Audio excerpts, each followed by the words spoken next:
Students, welcome back to your favourite channel magnet brains. This is me Shipra Tiwari. बहुत बहुत स्वागत है इस चैनल पे। यहाँ पर आपको प्रोवाइड कराया जाता है बिल्कुल स्मूथ फ्री एजुकेशन, ताकि आप अपने लाइफ में कुछ बेहतरीन और एक्सेल काम कर सके। कल मैंने बहुत सारे कमेंट्स का रिप्लाई दिया है। आई होप कि उन रिप्लाई से आप सेटिस्फाइड होंगे। 11th क्लास में भी पढ़ते समय आपको किसी भी प्रकार का कोई डाउट हो, प्लीज लेट मी नो, ताकि मुझे ये पता चल पाए कि आप फर्स्ट किस चीज में रहे। ठीक है, ओके। तो चलिए आज हम एक बहुत इंटरेस्टिंग मैकेनिज्म पढ़ने वाले हैं। अच्छा, ये सुनने के बाद, थोड़ा सा ये डायग्राम देखने के बाद आपकी मुंडी फिर गई होगी, आपका दिमाग थोड़ा खराब हो गया होगा। अब ये क्या लेके आ गई आप? तो बेसिकली मैं आपको जो पढ़ाने वाली हूँ वो आपके एनसीईआरटी में दिया हुआ है। बस क्या है कि थोड़े से एनिमेटेड डायग्राम ने ले लिया है अपन लोगों ने, तो इसको अपन लोगों ने अच्छा लल्लन टॉप बना दिया है ताकि थोड़ा सा पढ़ने में मजा आए। ठीक है, बाकी वही चीज है। इवन मैं हर कोई भी चीज पढ़ाती हूँ तो मैं ये कोशिश करती हूँ कि आपके एनसीईआरटी के सारे डायग्राम्स भी लगा दूं। दूसरी बात, आपको किसी भी नोट्स की जरूरत नहीं है, आपको मेरे वीडियोस देखने हैं और इन्हीं पॉइंट्स को कॉपी करना है। ठीक है, इस पूरे लेक्चर में आपके स्लाइड्स में आपके नोट्स भी कवर हो जाते हैं, आपका टॉपिक भी कवर हो जाता है और आपको समझ में आ जाता है, ऐसा मैं सोच रही हूँ। और अगर नहीं आता होगा तो प्लीज मुझे बताना। ठीक है, बहुत सारे लोगों को ये लग रहा है कि मैं बहुत हाई लेवल पढ़ा रही हूँ। नो, मैं वही पढ़ा रही हूँ, थोड़ा सा 19-20 तो चलता है मेरे भाई। तो थोड़ा बहुत 19-20 चलता है, पर ये सब कुछ आपके एनसीईआरटी में लिखा है। तो अगर आपको ये टफ लग रहा है, इसका मतलब ये कि आपको आपकी बुक ही टफ लग रही है, जो कि अपने को ऐसा काम नहीं करना है। ठीक है, तो without a further delay let's start. आज आपको पढ़ना क्या है? ठीक है, आ जाओ देखें। आज आपको मैं जो पढ़ाने वाली हूं बच्चों, वो है कॉन्सेंट्रेशन ऑफ यूरिन। ठीक है, कॉन्सेंट्रेशन ऑफ यूरिन के बारे में बता रही हूं। जैसे कि मैंने आपको बताया था कि बेसिकली हम एक दिन में कितना सारा फिल्टरेट बनाते कि नहीं बनाते, पर अगर उतना सारा फिल्टरेट बच्चों अगर हम लोग निकाल देंगे शरीर से, तो पड़े रहेंगे जो है तो बिस्तर पे, कोई देखने भी नहीं आएगा, क्योंकि किडनी की डिजीज हो गई है आपको। ठीक है, तो ऐसा आपकी बॉडी में कभी भी नहीं हो सकता है। ओके, तो आप ये मेरी बात को कान खोल के सुनिए, जो मैं बोल रही हूं उसको समझिए और बातों को गुनिए। ठीक है, कि जितना फिल्टरेट आप बना रहे हैं उतना फिल्टरेट अब आपके यूरिन से बाहर नहीं निकल सकता। उस पार्ट को, जितना पार्ट हमने बाहर निकालना है, ठीक है, वो कितना है? सिर्फ 1.2 to 1.5 लीटर। बाकी जितना पार्ट है, मतलब almost 99% we have to absorb by the kidney nephron. हाँ मैडम, ये सब हमको पता है।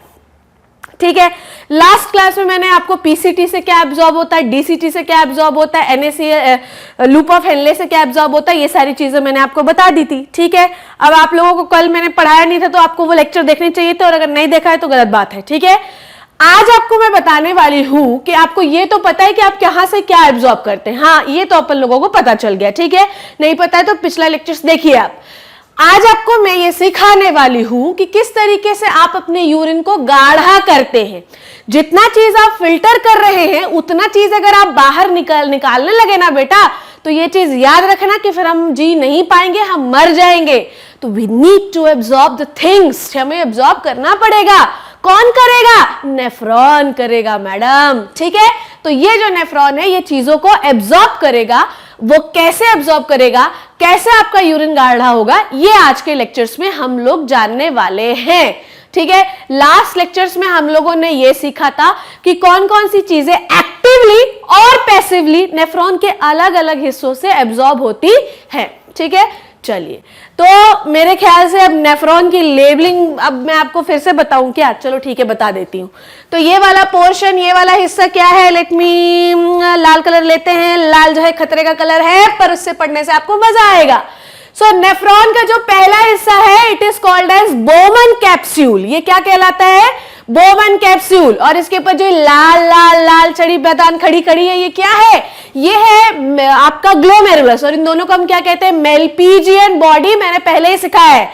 ये वाला पार्ट क्या है? पीसीटी। ये वाला पार्ट क्या है? Loop of Henle. ये वाला पार्ट क्या है? डीसीटी। और ये वाली बेचारी क्या है? कलेक्टिंग डक्ट, जो कि बहुत सारी डीसीटी को लेकर खड़ी हुई है।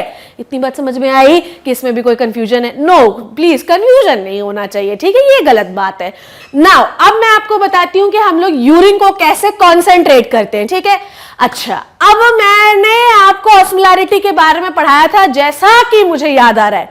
मैंने आपको ऑस्मोलैरिटी मतलब ये समझो कि ऑस्मोलैरिटी अगर हम किसी की बात कर रहे हैं तो concentration of solute in the solvent, that is it. मैं बहुत ज्यादा केमिस्ट्री में नहीं घुसना चाहती हूं, no and I don't want to be, ठीक है। भाई साहब अपन बायोलॉजी में स्टिक रहते हैं। तो मैंने आपको ऑस्मोलैरिटी समझाया था, और ऑस्मोलैरिटी में मैंने आपको बताया था कि नंबर ऑफ सॉल्यूट, ठीक है, या solute concentration present in the solvent, वो आपकी ऑस्मोलैरिटी को डिफाइन करेगा।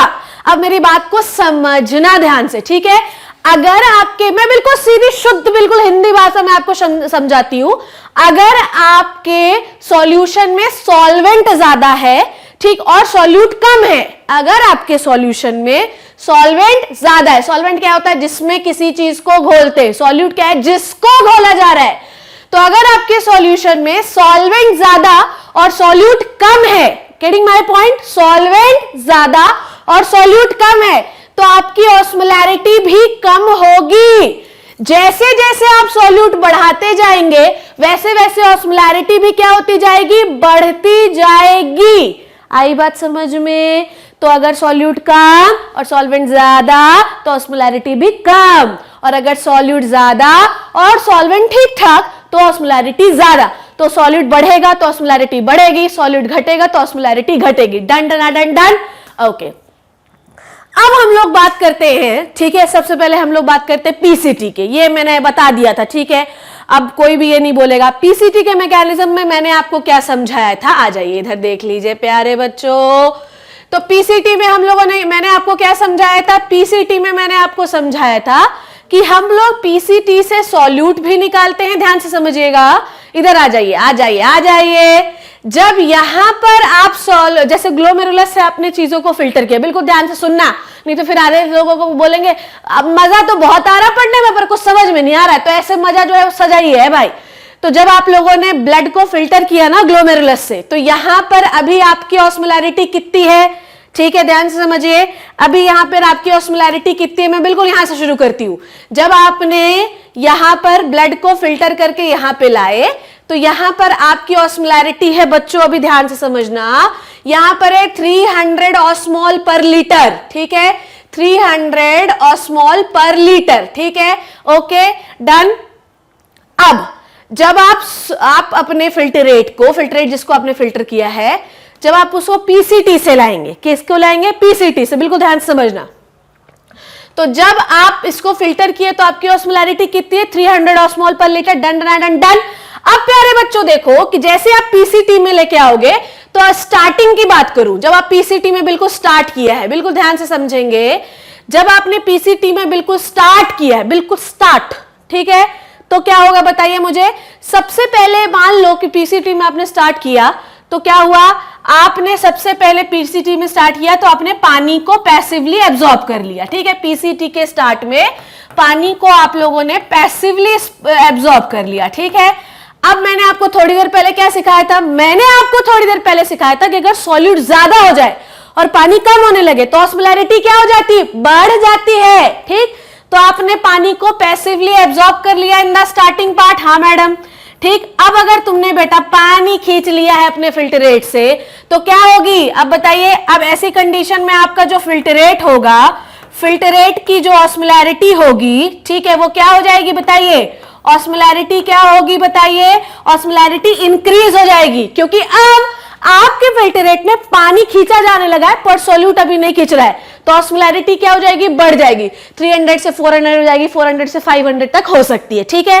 पर अब आप जब ना आगे जैसी ऑस्मोलैरिटी इंक्रीज होगी तो आप क्या करना शुरू कर देंगे? आप सॉल्यूट को एब्जॉर्ब करना शुरू कर देंगे। किसको एब्जॉर्ब करना शुरू कर देंगे? सॉल्यूट एब्जॉर्प्शन शुरू हो जाएगा। सॉल्यूट एब्जॉर्प्शन मतलब कि NaCl एब्जॉर्ब होगा, अमीनो एसिड्स एब्जॉर्ब होंगे, ग्लूकोज एब्जॉर्ब होगा। अब क्या हुआ? अब आपके फिल्टरेट में, ध्यान से समझिएगा, अब आपका फिल्टरेट क्या हुआ बताइए? अब आपका फिल्टरेट ने अचीव कर लिया है आइसोटोनिक कंडीशन। क्या अचीव कर लिया है? आइसोटोनिक कंडीशन, क्योंकि आपने फिल्टरेट से पानी भी खींच लिया है और आपने अपने फिल्टरेट से सॉल्यूट भी खींच लिया है, जिसकी वजह से आपने दोनों चीजों का एब्जॉर्प्शन किया है पीसीटी में। आपने पीसीटी में वाटर का भी एब्जॉर्प्शन किया है और आपने अपने पीसीटी से सॉल्यूट का भी एब्जॉर्प्शन किया है। तो जब आप अपने फिल्टरेट से पानी और सॉल्यूट दोनों का एब्जॉर्प्शन करते हैं तो इस कंडीशन में आप जिस अवस्था को, जिस कंडीशन को, जिस परिस्थिति को अचीव करते हैं, जो कि बहुत ही ललन टॉप जो है परिस्थिति है, उस परिस्थिति को, उस कंडीशन को हम कहते हैं आइसोटोनिक कंडीशन, क्योंकि ना तो आपने पूरा सॉल्वेंट खींचा और ना ही आपने पूरा सॉल्यूट खींचा, आपने बराबर बराबर दोनों चीजें खींची। ठीक, तो अब यहां पर आप देखेंगे जब आप आइसोटोनिक कंडीशन पे आए तो लास्ट में आपकी ऑस्मोलैरिटी उतनी ही बनी रही जहां से आपने शुरू किया था। देखा आपने ऐसा क्यों हुआ? यहां पर भी 300 है ना, देखो यहां पे भी 300 है, थोड़ा ये रब कर देती हूं ताकि आपको समझ में आए। यहां पे भी 300 है और यहां पे भी 300 है। कैसे हुआ समझे अब आप? क्योंकि इस जगह से आपने सॉल्यूट भी खींचा है और इस जगह से आपने सॉल्वेंट भी खींचा है। ठीक, ये चीज आप पे याद रखनी है आपको। ठीक है, पीसीटी से आप क्या क्या एब्जॉर्ब करते हैं मैं पहले ही बता चुकी हूं। ओके, अच्छा, अब जिस टॉपिक के बारे में जो आज हम लोग डिस्कस करने वाले हैं, लेट्स कम टू इट। इसका स्क्रीनशॉट लेना चाहें तो आप ले सकते हैं। ठीक है, अब मैं इसको रब कर रही हूं। ओके, नाउ अब अपन बात करते हैं किसकी? अब अपन बात करते हैं लूप ऑफ हेनले की। ठीक है, अब अपन बात करते हैं किसकी? लूप ऑफ हेनले की। आप अगर एक चीज बहुत अच्छे से गौर करें, ठीक है, बहुत अच्छे से गौर करें, तो आप क्या देख रहे हैं कि यहां पर ऑस्मोलैरिटी अभी 300 ऑस्मोल पर लीटर है, जो कि आइसोटोनिक कंडीशन की ऑस्मोलैरिटी होती है, ना ज्यादा ना कम। पर जैसे जैसे आप नीचे आते जा रहे हैं, ऑस्मोलैरिटी 400 ऑस्मोल पर लीटर, ऑस्मोलैरिटी 600 ऑस्मोल पर लीटर, ऑस्मोलैरिटी 900 ऑस्मोल पर लीटर, ऑस्मोलैरिटी 1200 ऑस्मोल पर लीटर, इतनी हो गई। ठीक है, इसका मतलब क्या हुआ बताइए मुझे? कि जब आप किसी भी सॉल्यूशन से, जब आप किसी भी सॉल्यूशन, यहां पर हमारा सॉल्यूशन क्या है? हमारा सॉल्यूशन है हमारा फिल्टरेट, हमारा यूरिन। यहां पर हमारा फिल्टरेट क्या है? यूरिन ही है ना। तो अब जब आप जैसे जैसे आप नीचे आते जा रहे हैं, आप क्या देखते जा रहे हैं कि आपकी ऑस्मोलैरिटी बढ़ती जा रही है। और जब ऑस्मोलैरिटी बढ़ जाती है, इसका मतलब क्या है बच्चों? जब भी ऑस्मोलैरिटी बढ़ जाती है, इसका मतलब ये कि पानी कम हो रहा है और सॉल्यूट जो है वो बढ़ रहा है। ठीक है, अब मेरी बात को समझना। इसका मतलब ये कि अगर हम लोगों की ऑस्मोलैरिटी बढ़ रही है, मतलब पानी को जो है फिल्टरेट से हटाया जा रहा है। ठीक है, जैसे कि मान लो कि अपने जो है कैमरामैन राजपाल भैया ने एक शरबत बनाया। मैं बहुत सीधी सी एग्जांपल बताती हूँ। इन्होंने बोला लो मैडम पी लीजिए आप शरबत, पी लीजिए आप, तो आप बहुत थक गई हैं आज, पी लीजिए आप शरबत। तो हुआ क्या कि मैंने बोला कि इसको थोड़ा सा आप गाढ़ा कर लाइए। अब राजपाल भैया की अकल आई, इनने क्या किया, धूप पे ले जाके रख दिया। थोड़ी देर के बाद वो पानी क्या हुआ?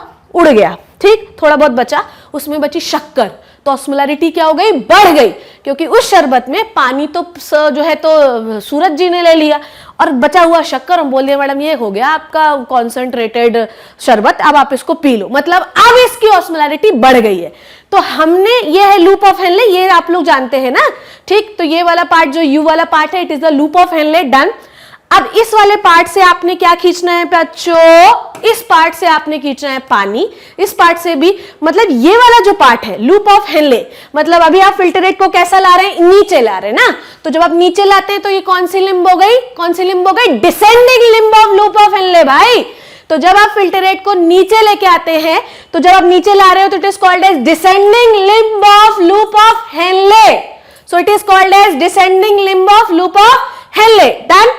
तो जब आप फिल्टरेट को ऐसा नीचे लेके आ रहे हैं, तो जब आप इस पार्ट में है लूप ऑफ हेनले, उधर जान दो, उधर बाहर में जान दो, अभी इस पार्ट में है अभी आप लूप ऑफ हेनले के, तो आप सिर्फ और सिर्फ इससे पानी एब्जॉर्ब कर सकते हैं। ये बिल्कुल याद से, बिल्कुल ध्यान से समझ लीजिए कि इस पार्ट से आप सिर्फ क्या खींच सकते हैं? पानी।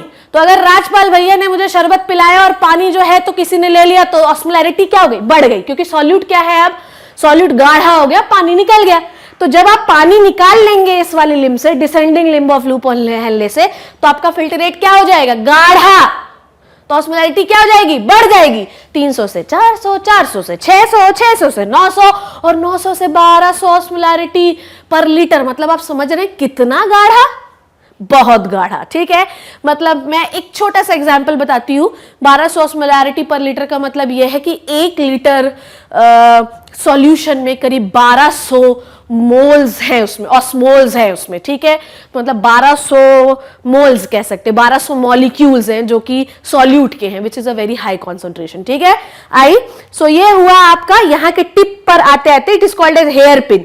जो यू शेप का दिख रहा है ना, हेयर पिन अगर आपने लगाई हो क्लिप, ठीक है, आपने नहीं किसी ने भी लगाई होगी, तो यू शेप की होती है। तो टिप पर आते पे यू पिन के, it is called as U pin. ठीक, ये वाला कहलाता है यू पिन। ओके, ठीक, तो यू पिन पे आपका टिप पर आते आते तक कंसंट्रेशन ऑलमोस्ट 1200 ऑस्मोल पर लीटर हो जाता है, which is a very very very very high concentration. ये चीज आप याद रखना। ठीक है, ओके, ठीक। अब अब क्या होगा, अब हम लोग जाते हैं ऊपर। ठीक है, जब आप ऊपर चढ़ रहे हैं, जब आप आगे बढ़ रहे हैं, तो it is called as what, it is called as ascending limb of loop of Henle. ठीक है, इसे अपन लोग क्या कहते हैं, ascending limb of loop of Henle. Ascending limb of loop of Henle से आप क्या करते हैं, सिर्फ और सिर्फ NaCl खींच सकते हैं। तो पहली वाली लिम्ब से आपने पानी खींच लिया तो सॉल्यूट गाढ़ा हो गया। ठीक, अब राजपाल भैया को मैंने बोला क्या है इसमें, तो इतनी शक्कर भरी हुई है, पानी तो आपने खींच लिया। तो राजपाल भैया ने अकल लगाई, उनने शक्कर भी निकाल ली। तो क्या हुआ, अब पानी भी 1 चम्मच है और शक्कर भी आधी चम्मच है, तो शरबत भले ही 2 चम्मच मिला मुझे, पर कॉन्सेंट्रेशन क्या है, मेंटेन। आई बात समझ में आपको। तो जब उनने शरबत को सनलाइट पे रखा तो पानी खिंच गया, तो शरबत गाढ़ा हो गया। मैं नाराज हो गई, क्या क्या लेके आए हैं आप। तो उन्होंने बोला हाँ मैडम, एक उपाय है मेरे पास, शक्कर भी निकाल लेता हूं। तो उस शरबत में अब 2 चम्मच पानी, आधा चम्मच शक्कर है, बढ़िया परफेक्ट को, आधा चम्मच नहीं और थोड़ी सी लिटिल बिट 2 चुटकी शक्कर है, तो परफेक्ट कॉम्बिनेशन है। तो इससे क्या हुआ कि आपने शरबत का अमाउंट भी कम कर लिया और उसकी कॉन्सेंट्रेशन भी मेंटेन की, क्योंकि आपने पानी भी निकाल लिया और शक्कर भी निकाल ली।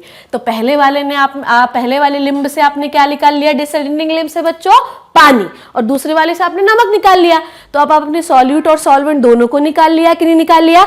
इससे कंडीशन कैसी हो जाएगी, फिर से आइसोटोनिक हो जाएगी। तो देखो, पहले आपने नमक खींचा तो आपकी ऑस्मोलैरिटी थोड़ी कम हुई, कितनी हुई, 700 ऑस्मोल पर लीटर। ठीक है, फिर थोड़ी और कम हुई तो कितनी हो गई, 400 ऑस्मोल पर लीटर। थोड़ी और कम हुई तो 200 ऑस्मोल पर लीटर। अब बताओ भैया कि डीसीटी तक आते आते तक तो इसकी ऑस्मोलैरिटी बहुत ही कम हो गई। ठीक है, जैसे कि 100 ऑस्मोल पर लीटर। ठीक, अब ये 100 ऑस्मोल पर लीटर जो है ये आएगा कलेक्टिंग डक्ट में। और ध्यान से समझना, बिल्कुल ध्यान से समझना कि अब आप कलेक्टिंग डक्ट पे आए, ध्यान से समझना, कलेक्टिंग डक्ट पे आए। अब आपका यूरिन जो बाहर आपने निकाला, बिल्कुल जो यूरिन आपने बाहर निकाला, उसका कॉन्सेंट्रेशन, उसकी ऑस्मोलैरिटी कितनी रही, 100 ऑस्मोल पर लीटर, मतलब ऑलमोस्ट आइसोटोनिक कंडीशन।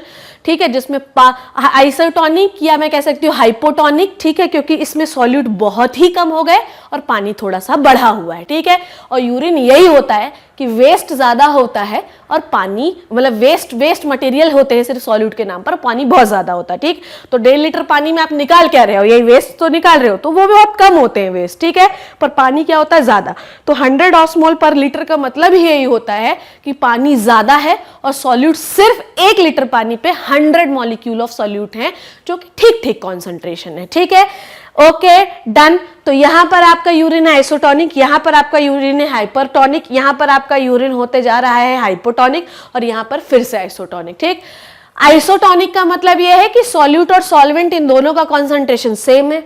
हाइपरटोनिक का मतलब ये कि सॉल्यूट ज्यादा और सॉल्वेंट कम है। सॉल्वेंट मतलब पानी मेरे भाई। ठीक है, और अगर मैं बोल रही हूँ हाइपोटोनिक कंडीशन, जैसे this is the hypotonic condition, 100 osmole पर लीटर मतलब 1 लीटर पानी में सिर्फ 100 मॉलिक्यूल ऑफ सॉल्यूट, तो जो कि काफी ज्यादा ऑस्मोलैरिटी कम है। तो पानी ज्यादा और सॉल्यूट कम, इसका मतलब ऑस्मोलैरिटी क्या है, कम। ठीक, पानी कम और सॉल्यूट बहुत ज्यादा, मतलब ऑस्मोलैरिटी भी बहुत ज्यादा। तो मैंने आपको ये बताया कि किस तरीके से आप ऑस्मोलैरिटी को मेंटेन, मतलब कैसे कैसे आपका कॉन्सेंट्रेशन कम ज्यादा होता है। तो आइसोटोनिक, हाइपरटोनिक, हाइपोटोनिक, आइसोटोनिक, समझे आप। आइसोटोनिक, ठीक है, मैं लिख भी देती हूं यहाँ पे किस किस कंडीशन में आप क्या करते हैं, पीसीटी में आइसोटोनिक। ठीक है, descending limb of loop of Henley में हाइपरटोनिक, ठीक है। उसके बाद ascending limb of loop of Henley में क्या होता है, हाइपोटोनिक। और डीसीटी और कलेक्टिंग डक्ट में फिर से क्या हो जाता है, आइसोटोनिक। तो ये चीज अपने को याद रखनी है। किस लिम्ब में यूरिन को आपने क्या किया है ना, ये चीज अपने दिमाग में घुसा लेना है बच्चा पार्टी, नहीं तो हो जाएगी गड़बड़ और अपन फंस जाएंगे, ठीक है। इतनी बात आपको समझ में आई। चलो अब अपन बात करते हैं। तो ये तो आपको समझ में आ गया। ये जो कहानी लिखी है ना बीच बीच में, ये मैं भी थोड़ा देर लगेगा मुझे, रिवील करती हूं मैं, ठीक है। चलो आ जाओ नाउ आ जाइए इधर आप लोग। मैं सिर्फ और सिर्फ आपको एक डायग्राम से समझाऊंगी, इससे आपको पूरी कहानी समझ में आ जाएगी। देखिए, जब कभी भी यूरिन को कॉन्सेंट्रेट करने की बात करते हैं, जब भी हम लोग यूरिन को कॉन्सेंट्रेट करने की बात करते हैं, तो आपको पता है कि नेफ्रॉन का कौन सा हिस्सा भाग लेता है? कभी आपने सोचा है कि नेफ्रॉन का कौन सा हिस्सा भाग लेता है? नेफ्रॉन का जो हिस्सा भाग लेता है वो होता है लूप ऑफ हेनले। क्या होता है? Loop of Henle. ये चीज आप हमेशा याद रखना कि जो हिस्सा आपके यूरिन को कॉन्सेंट्रेट करने में हेल्प करता है वो होता है आपका लूप ऑफ हेनले वाला पार्ट, ये वाला पार्ट होता है, ठीक है। आई बात समझ में? तो जो भी पार्ट कॉन्सेंट्रेट करता है उसे आप कहते हैं लूप ऑफ हेनले। तो जिनका भी लूप ऑफ हेनले क्या होता है, बड़ा होता है। मेरी बात समझना बात को, कि जिनका भी लूप ऑफ हेनले वाला पार्ट क्या होता है, बड़ा होता है, लंबा होता है, वो हमेशा पानी और NaCl दोनों को एब्जॉर्ब करते हैं। क्योंकि आपने क्या सीखा? हमने ये सीखा कि ये है आपकी, ध्यान समझना, हमने ये सीखा कि जो आपकी डिसेंडिंग लिम्ब होती है, ये कौन सी है? Descending limb of loop of Henley. इससे आप खींचते हैं पानी और इस वाली लिम्ब से आप खींचते हैं NaCl, ठीक है। आप ये दोनों चीजें तो जानते हैं, ठीक है। पर ये जो चीजें आप खींच रहे हैं ये किसको दे रहे हैं, ये बहुत जानने की जरूरत है। सबसे पहले आप इसका एक स्क्रीनशॉट लेना, ठीक है। अब फिर समझाती हूं मैं, आ जाओ। मैंने आपको पहले के डायग्राम्स में ये भी समझाया था कि जब भी हम लोग कोई भी चीज नेफ्रॉन से एब्जॉर्ब करते हैं तो अल्टीमेटली हम उसको देते किसको हैं? किसको देते हैं? अल्टीमेटली हम उसको देते हैं ब्लड को। किसको देते हैं? ब्लड को।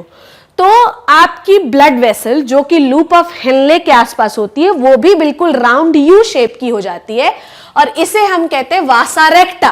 क्या कहते हैं इसको हम लोग? वासा रेक्टा। ये चीज याद रखना, भूल जाओगे तो फिर काम गड़बड़ है भाई साहब, ठीक है। मेरी बात समझे आप कि नेफ्रॉन में यू शेप का जो हिस्सा होता है इसको हम क्या कहते हैं? लूप ऑफ हेनले कह लो इसको आप, ठीक है, कह लो। मैं तो कहती हूँ लूप ऑफ हेनले कह लो, सीधी सीधी बात है, ठीक है। पर ब्लड कैपिलरी जो इसके चारों तरफ होती है, जो इसको सराउंड करती है या जो इसके आसपास होती है, वो भी यू शेप की हो जाती है, जिसे हम कहते हैं वासा रेक्टा। तो अगर पूरे नेफ्रॉन के चारों तरफ की ब्लड वेसल्स की बात करूं तो वो होती हैं पेरिटिब्यूलर कैपिलरीज। वो क्या होती हैं? पेरिटिब्यूलर कैपिलरीज। पर अगर मैं बात करूं किसके अराउंड की, मैं बात करूं लूप ऑफ हेनले के अराउंड की या लूप ऑफ हेनले के आसपास की, तो वो भी होती हैं यू शेप की, जिन्हें आप कहते हैं वासा रेक्टा। क्या कहते हैं? वासा रेक्टा। तो पूरे नेफ्रॉन की चारों तरफ की ब्लड वेसल्स को क्या कहोगे प्यारे बच्चों? पेरिटिब्यूलर कैपिलरीज, ठीक है। और यू शेप के हेयर पिन लूप या लूप ऑफ हेनले के जो आसपास होती है वो भी यू शेप की ब्लड वेसल होती है, जिसे आप क्या कहते हैं? जिसे हम कहते हैं वासा रेक्टा, ठीक है। तो जो कुछ भी हम लोग एक्सचेंज करेंगे from the loop of Henle will give to the vasa recta. अब ध्यान से समझना, यहां पर थोड़ा सा कंसेप्ट उल्टा सा है। कैसा उल्टा? ध्यान समझना। ये कौन सी limb of loop of Henle है? ये है डिसेंडिंग लिम्ब ऑफ, पूरा मैं लिखती हूं, मैं पूरा लिखना चाहती हूं क्योंकि नहीं तो फिर बहुत सारे लोगों को बहुत कंफ्यूजन हो जाता है, ठीक। ये कौन सी लिम्ब है? This is the descending limb of loop of Henle, ठीक है। This is the descending limb of LOH, ठीक है। And this is the ascending limb, ठीक। This is the ascending limb of loop of Henle, यही है। उसके बाद मैं बात करती हूं वासा रेक्टा की। अब हमेशा लूप ऑफ हेनले के असेंडिंग लिम्ब के सामने आती है डिसेंडिंग लिम्ब ऑफ वासा रेक्टा। देखो नीचे की ओर एरो बनाया हुआ है ना, तो हमेशा ascending limb of loop of Henley के सामने आती है डिसेंडिंग लिम्ब ऑफ वासा रेक्टा। ये चीज याद रखना आप, ठीक है। ये चीज याद रखना। और हमेशा descending limb of loop of Henley के सामने आती है असेंडिंग लिम्ब ऑफ वासा रेक्टा। दोनों उल्टा हो गया है भाई साहब। तो ये चीज याद रखना कि हमेशा ascending limb of loop of Henley के सामने डिसेंडिंग लिम्ब ऑफ वासा रेक्टा आती है, और हमेशा descending limb of loop of Henley के सामने असेंडिंग लिम्ब ऑफ वासा रेक्टा आती है। उल्टा होता है। Descending limb of loop of Henley के सामने descending limb of loop of Henley के सामने क्या आती है? Ascending limb of Vasa रेक्टा। Ascending limb of loop of Henley के सामने आती है डिसेंडिंग लिम्ब ऑफ वासा रेक्टा। ये चीज याद रखना, क्योंकि यूरिन का फ्लो हो रहा है ऐसा, जबकि ब्लड का फ्लो हो रहा है ऐसा। ब्लड का फ्लो कैसा हो रहा है? ऐसा। तो हमेशा ब्लड ऐसा फ्लो होगा, पर यूरिन का फ्लो कैसा हो रहा है? ऐसा। इसलिए हमेशा उल्टा होता है। ठीक है, उल्टा फ्लो है इसलिए लिम्ब भी उल्टी है। ठीक है, तो इसका एक स्क्रीनशॉट ले लीजिए। स्क्रीनशॉट लेने के बाद मैं आपको और चीजें क्लियर करूंगी। ठीक है, बिल्कुल ध्यान से देखना कि ऑस्मोलैरिटी में क्या क्या चेंजेस आ रहे हैं। ठीक है, ये पूरी कहानी जो आपके चारों तरफ घूमेगी वो आपको पता है किसके बीच में हो रहा है? ये गेम हो रहा है सोडियम NaCl के बीच में।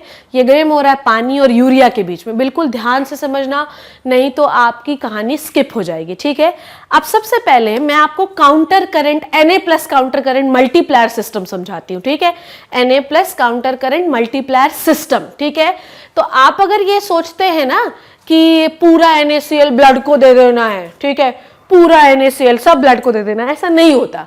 ठीक है, हमेशा हमें ऑस्मोलैरिटी को मेंटेन करना पड़ता है।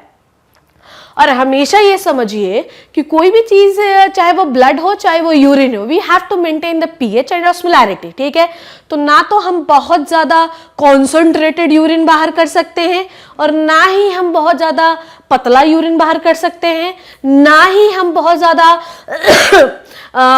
मतलब हाई ऑस्मोलैरिटी वाला यूरिन बाहर कर सकते हैं। तो we need to maintain the osmolarity. ये चीज आपको हमेशा बच्चों याद रखनी है। ठीक है, तो आइसोटोनिक कंडीशन बैलेंस करनी है, चाहे ब्लड हो चाहे फिल्टरेट हो, we have to maintain the isotonic condition. ठीक है, तो अगर ये सोच रहे हो मेरे पास भाई नेफ्रॉन के पास जितना NaCl है, we have to give what? हमें किसको देते रहना है? हमें देते रहना है लूप ऑफ हेनले को, हमें देते रहना है वासा रेक्टा को, ब्लड को। तो बेचारा ब्लड क्या होगा बताओ मुझे? ब्लड में हाइपर ऑस्मोलैरिटी हो जाएगी, ब्लड में सॉल्यूट का कंसंट्रेशन बहुत ज्यादा हो जाएगा, आपका ब्लड गाढ़ा हो जाएगा, तो वो भी तो दिक्कत है। तो यूरिन भी गाढ़ा नहीं होना चाहिए और ब्लड भी गाढ़ा नहीं होना चाहिए। तो मैडम ये कैसे करेंगे हम लोग? इस पूरी कहानी में जो सबसे बड़ा रोल प्ले करेगा ना बच्चों, वो पता है कौन है? ये स्पेस। और इस स्पेस को हम लोग कहते हैं मेड्यूलरी इंटरस्टिशियम। क्या कहते हैं इसको हम लोग? Medullary interstitium. ठीक है, ओके, तो it is called as medullary interstitium. Medullary interstitium is the space between the vasa recta and the loop of Henle. ठीक है, अब सबसे पहले मैं आपको बताती हूँ Na+ counter current multiplier system. ठीक है, चलो आ जाओ, देखो ध्यान से। जब हम लोग PCT से यूरिन ला रहे थे, ठीक है, let me highlight with the black colour. ठीक है, जब हम लोग PCT से यूरिन ला रहे थे तो ऑस्मोलैरिटी कितनी थी? 300 ऑस्मोल पर लीटर, या ठीक है, ये समझ में आया आपको? तो 300 ऑस्मोल पर लीटर थी। डन, आई बात समझ में? पर जैसे जैसे आप नीचे आते गए, आपने किया क्या? आपने पूरा पानी खींचकर किसको दे दिया? वासा रेक्टा को दे दिया। ये देखिए पानी दिख रहा है आपको, पूरा पानी खींचकर आपने किसको दे दिया बच्चों? वासा रेक्टा को दे दिया। ठीक है, डन डन डन डन। अब आपने क्या किया बताइए? जब आप पूरा पानी वासा रेक्टा को खींच के दे देंगे तो क्या होगा बताइए? जब आप पूरा पानी वासा रेक्टा को खींचकर दे देंगे तो वासा रेक्टा जो है उसकी ऑस्मोलैरिटी क्या होने लगेगी? कम।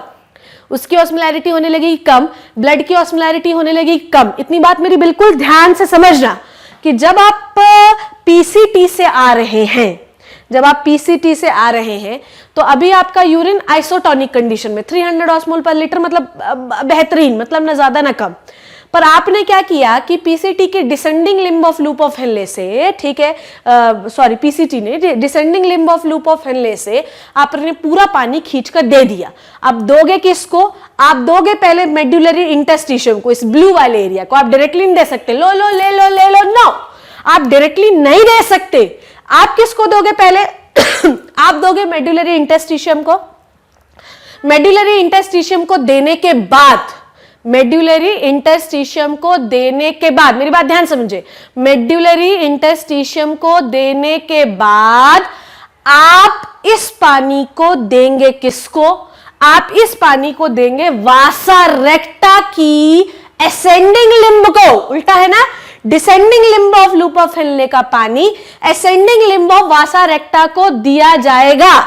वासा रेक्टा में अभी ऑस्मोलैरिटी है 900 ऑस्मोल पर लीटर, पानी दिया तो वो हो गई 600 ऑस्मोल पर लीटर, और पानी दिया तो वो हो गई 500 ऑस्मोल पर लीटर, और अल्टीमेटली वो हो गई 300 ऑस्मोल पर लीटर। तो अल्टीमेटली यहां पर भी आइसोटोनिक कंडीशन आपने अचीव कर लीजिए और यहां पे भी आइसोटोनिक कंडीशन अचीव कर लीजिए। तो आपने क्या समझा प्यारे बच्चों कि अल्टीमेटली हमें ब्लड को भी आइसोटोनिक कंडीशन में लाना है। तो descending limb of loop of Henle से जो भी पानी आपने निकाला है वो असेंडिंग लिम्ब ऑफ वासा रेक्टा को मिलेगा। वासा रेक्टा क्या है? अ यूपिन ब्लड कैपिलरी, जो कि लूप ऑफ हेनले के अंदर पाई जाती है, पास पाई जाती है। ठीक है, अब आपकी ऑस्मोलैरिटी यहां ज्यादा थी, यहां पे सॉल्यूट ज्यादा था, बहुत ज्यादा था, पर अंत तक आते आते तक आपकी लूप ऑफ हेनले की डिसेंडिंग लिम्ब ने आपको इतना पानी दे दिया कि आपका ब्लड क्या है? आइसोटोनिक कंडीशन में आ गया। डन? आई बात समझ में? अब मेरी बात को ध्यान से समझना तुम, ठीक है। अब आप जब आप descending limb of loop of Henle से आए तो अभी आपकी ऑस्मोलैरिटी यहां पर क्या है? 1200 ऑस्मोल पर लीटर। ठीक है, इसका मतलब ये कि अभी ऑस्मोलैरिटी बहुत ज्यादा है। ठीक है, अभी आपकी ऑस्मोलैरिटी क्या है? बहुत ज्यादा। अगर मैं ये वाला डायग्राम दिखाऊं जो कि अगर आपको अभी क्लियर हो रहा हो, ठीक है, तो अभी आपकी ऑस्मोलैरिटी, अच्छा ये वाला पहले मुझे सारा रब करना पड़ेगा, तो लेट इट बी, पहले मैं आपको ये समझाऊंगी। ठीक है, अरे कहाँ गया? ये है। ठीक है, ठीक है, तो अब देखिए लूप ऑफ हेनले के, ठीक है, लूप ऑफ हेनले के मतलब यूपिन, मतलब इस वाले एरिया तक आते तक आपकी ऑस्मोलैरिटी कितनी हो गई? 1200 ऑस्मोल पर लीटर। ठीक है, मतलब ऑस्मोलैरिटी मतलब कि सॉल्यूट यहाँ पर बहुत ज्यादा है। ठीक है, सॉल्वेंट कम हो गया क्योंकि पानी तो आपने वासा रेक्टा को दे दिया, तो अब सॉल्यूट बहुत बहुत बहुत ज्यादा हो गया। ठीक है, अब क्या हुआ? अब आप ऊपर चलिए।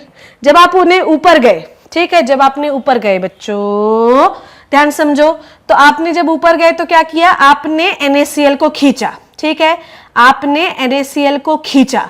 यहां से आप सिर्फ और सिर्फ NaCl को खींच सकते हैं, तो आपने क्या किया?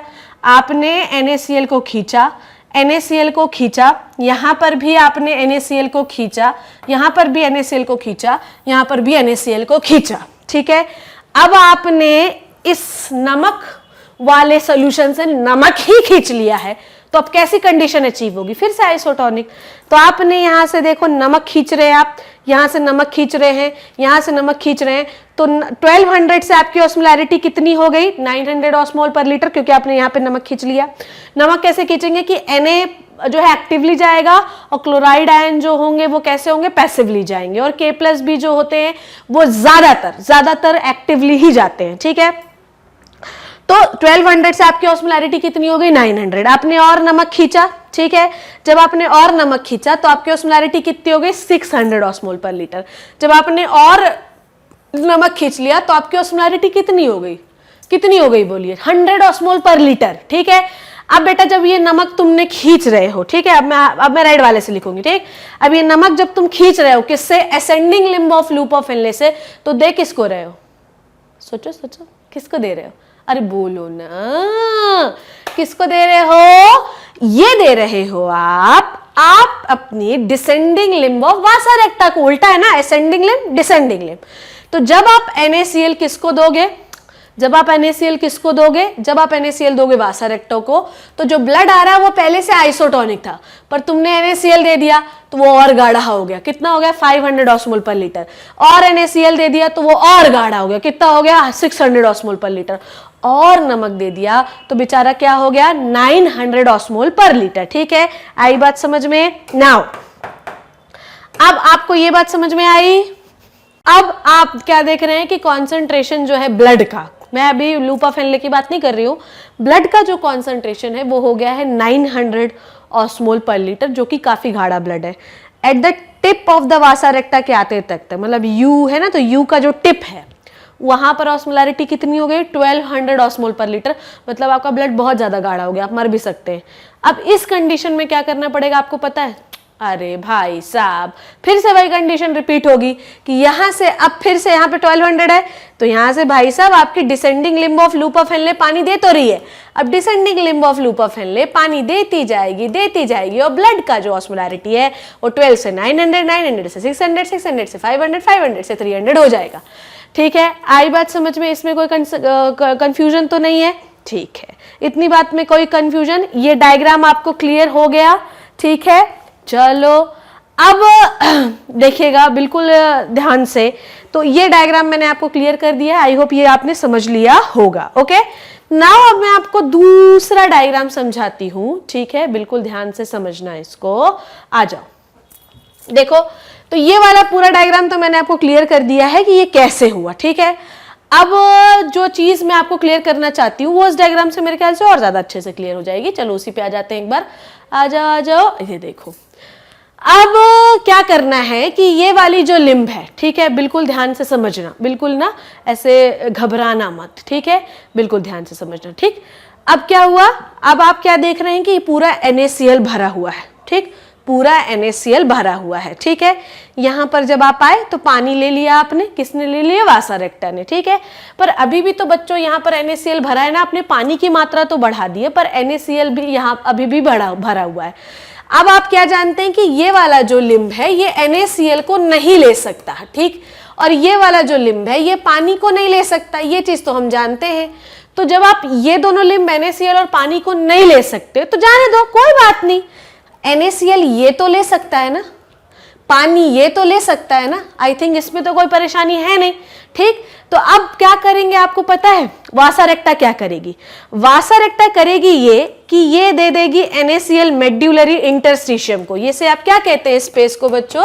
इस स्पेस को प्यारे बच्चों हम लोग कहते हैं मेड्यूलरी इंटरस्टिशियम। इसे हम क्या कहते हैं? Medullary interstitium. ठीक है, आई बात समझ में? तो भाई साहब descending limb of loop of Henley NaCl नहीं ले पाती तो कोई बात नहीं, बीच का स्पेस तो है। तो वासा रेक्टा क्या करेगी कि NaCl मेड्यूलरी इंटरस्टिशियम को देती जाएगी और बदले में उससे पानी लेती जाएगी। तो होगा क्या कि ब्लड का जो ऑस्मोलैरिटी बहुत ज्यादा था, सॉलिड बहुत ज्यादा था, तो सॉलिड मेड्यूलरी इंटरस्टिशियम में बना हुआ है और पानी वो ले ली, तो लास्ट में ऑस्मोलैरिटी 1200 से 300 ऑस्मोल पर लीटर हो गई। ठीक है, तो उसने मेड्यूलरी इंटरस्टिशियम को क्या देती जा रही? NaCl देती जा रही। डन? आई बात समझ में? कोई टेंशन तो नहीं? अब आपको एक चीज और क्लियर कर दूं, मैडम अगर NaCl यहां पर बढ़ गया है, अगर NaCl यहां पर बढ़ गया है मैडम, तो यहां पर NaCl की मात्रा बढ़ सकती है, क्यों नहीं बढ़ सकती बच्चों? यहां पे NaCl की मात्रा बढ़ गई, पर ये मेड्यूलरी जो इंटरस्टिशियम है यहां पर भी NaCl पहुंच जाएगा। ठीक, ये NaCl यहां पर आ गया। ठीक, ये NaCl यहां आ गया। अब NaCl यहां तो आप दे सकते हैं ना, तो यहां पर आपने NaCl बीच में भरा जो मेड्यूलरी इंटरस्टिशियम से होते हुए इस जगह पर आ गया और यहां से फिर आप NaCl को वापस ascending limb of loop of Henle को दे सकते हैं। असेंडिंग को, डिसेंडिंग को तो आप सिर्फ पानी दे सकते हैं। ठीक है, अब मेरी बात को बिल्कुल ध्यान से समझना। ठीक, अब वासा रेक्टा में बिल्कुल ध्यान समझना, यहां पर भी कहानी कुछ ऐसी ही है। ठीक, यहां पर भी कहानी कुछ ऐसी ही है। अच्छा, देखो क्या होता है कि अब ये वाले जो हैं ये पानी तो नहीं ले सकते, ये सिर्फ क्या ले सकते? NaCl। अब यहां पर वासा रेक्टा में क्या है? यहां पर वासा रेक्टा में बहुत सारा पानी भरा हुआ है, बहुत सारा पानी भरा हुआ है। तो अब वासा रेक्टा, ये एरो देखो, ये वासा रेक्टा क्या करती है कि ये ध्यान से समझना, ये वासा रेक्टा पहले पानी को लाती है मेड्यूलरी इंटरस्टिशियम में और फिर मेड्यूलरी इंटरस्टिशियम से लाते हुए और फिर से ये descending limb of loop of Henle को दे सकती है। फिर से समझो बात को जो मैं कह रही हूं, आपने यहां पर पानी का मात्रा बहुत ज्यादा है, समझ में आई बात? यहां पर पानी का मात्रा बहुत ज्यादा है। धीरे धीरे आपने पानी को खींचा और आपने इस लिम्ब को दे दिया। ठीक है, धीरे धीरे आपने पानी को खींचा और डायरेक्टली इस लिम्ब को देते गए। ठीक है, अब जब आप पानी खींचते गए जब आप इधर से पानी इधर इसको दे दिया और बदले में आप इससे क्या ले रहे हो, बदले में आप इससे ले रहे हो NaCl। तो एक तो आपने पानी दे दिया दूसरी लिम्ब ऑफ वासा रेक्टा को, दूसरी बात यह है कि आप ascending limb of loop of Henle से NaCl अलग लेते जा रहे हो। तो एक तो पानी आपने इस वाली लिम्ब को दे दिया तो आप गाढ़े हो गए, और दूसरा आप इधर से NaCl लेते जा रहे हो तो क्या होती जा रही है, आपकी ऑस्मोलैरिटी बढ़ती जा रही बढ़ती जा रही बढ़ती जा रही। यहां पर हो गई 1200, कोई टेंशन नहीं, अब यहां पर NaCl की मात्रा बहुत ज्यादा है ना, तो अब आपने क्या किया कि descending limb of loop of Henle से आपने पानी को दे दिया, descending limb of loop of Henle से आपने पानी को दे दिया, और यहां से आप क्या करेंगे NaCl को किसको दे देंगे, मेड्यूलरी इंटरस्टिशियम को। तो आपने किया क्या, ये है Na plus counter current mechanism, ये क्या है Na plus counter current mechanism, कि आप यहां से NaCl लेते हैं, काउंटर करंट मतलब आता जाता रहेगा, यहां से आप NaCl लेते हैं, पर जब आप आए तो फिर से आपने NaCl यहां पर दे दिया, डन। अच्छा, जब आप फिल्टर कर रहे हैं, ध्यान समझना, जब आप फिल्टर कर रहे हैं तो भी तो NaCl आ रहा है, बिल्कुल आ रहा है मैडम। अब यहां से तो आप NaCl दे नहीं पाएंगे, तो आप क्या करेंगे पता है, NaCl दे यहां से होते हुए यहां पर कंटिन्यूअसली NaCl आता रहता है। It is called as NaCl, Na plus counter current mechanism. अब मैं सब कुछ क्लियर कर रही हूं और एक बार तुम्हें फिर से क्लियर कर रही हूं, ठीक है, सब कुछ साफ कर दिया। अब मेरी बात को फिर से एक बार रिविजन बता रही हूं। देखो, ये है डिसेंडिंग लिम्ब ऑफ वासा रेक्टा, ये है असेंडिंग लिम्ब ऑफ वासा रेक्टा। वासा रेक्टा क्या होती है, लूप ऑफ हेनले के पास पाई जाने वाली ब्लड वेसल। ये है लूप ऑफ हेनले, ये है डिसेंडिंग लिम्ब, ये है सॉरी असेंडिंग लिम्ब, ठीक है, मैं एरो लगा देती हूँ, ये असेंडिंग लिम्ब है और ये डिसेंडिंग लिम्ब है। हाँ मैम, इतनी बात हमको समझ में आ गई है, ठीक है। अब मेरी बात को ध्यान से समझना, जब आप फिल्टरेट को ला रहे हैं फिल्टर करके, ठीक है, जब आप फिल्टरेट को ला रहे हैं फिल्टर करके, तो अभी इसकी ऑस्मोलैरिटी कितनी, 300 ऑस्मोल पर लीटर, जो कि ऑलमोस्ट आइसोटोनिक कंडीशन की होती है, ना सॉल्यूट ज्यादा ना पानी ज्यादा, कोई टेंशन नहीं है, ठीक है।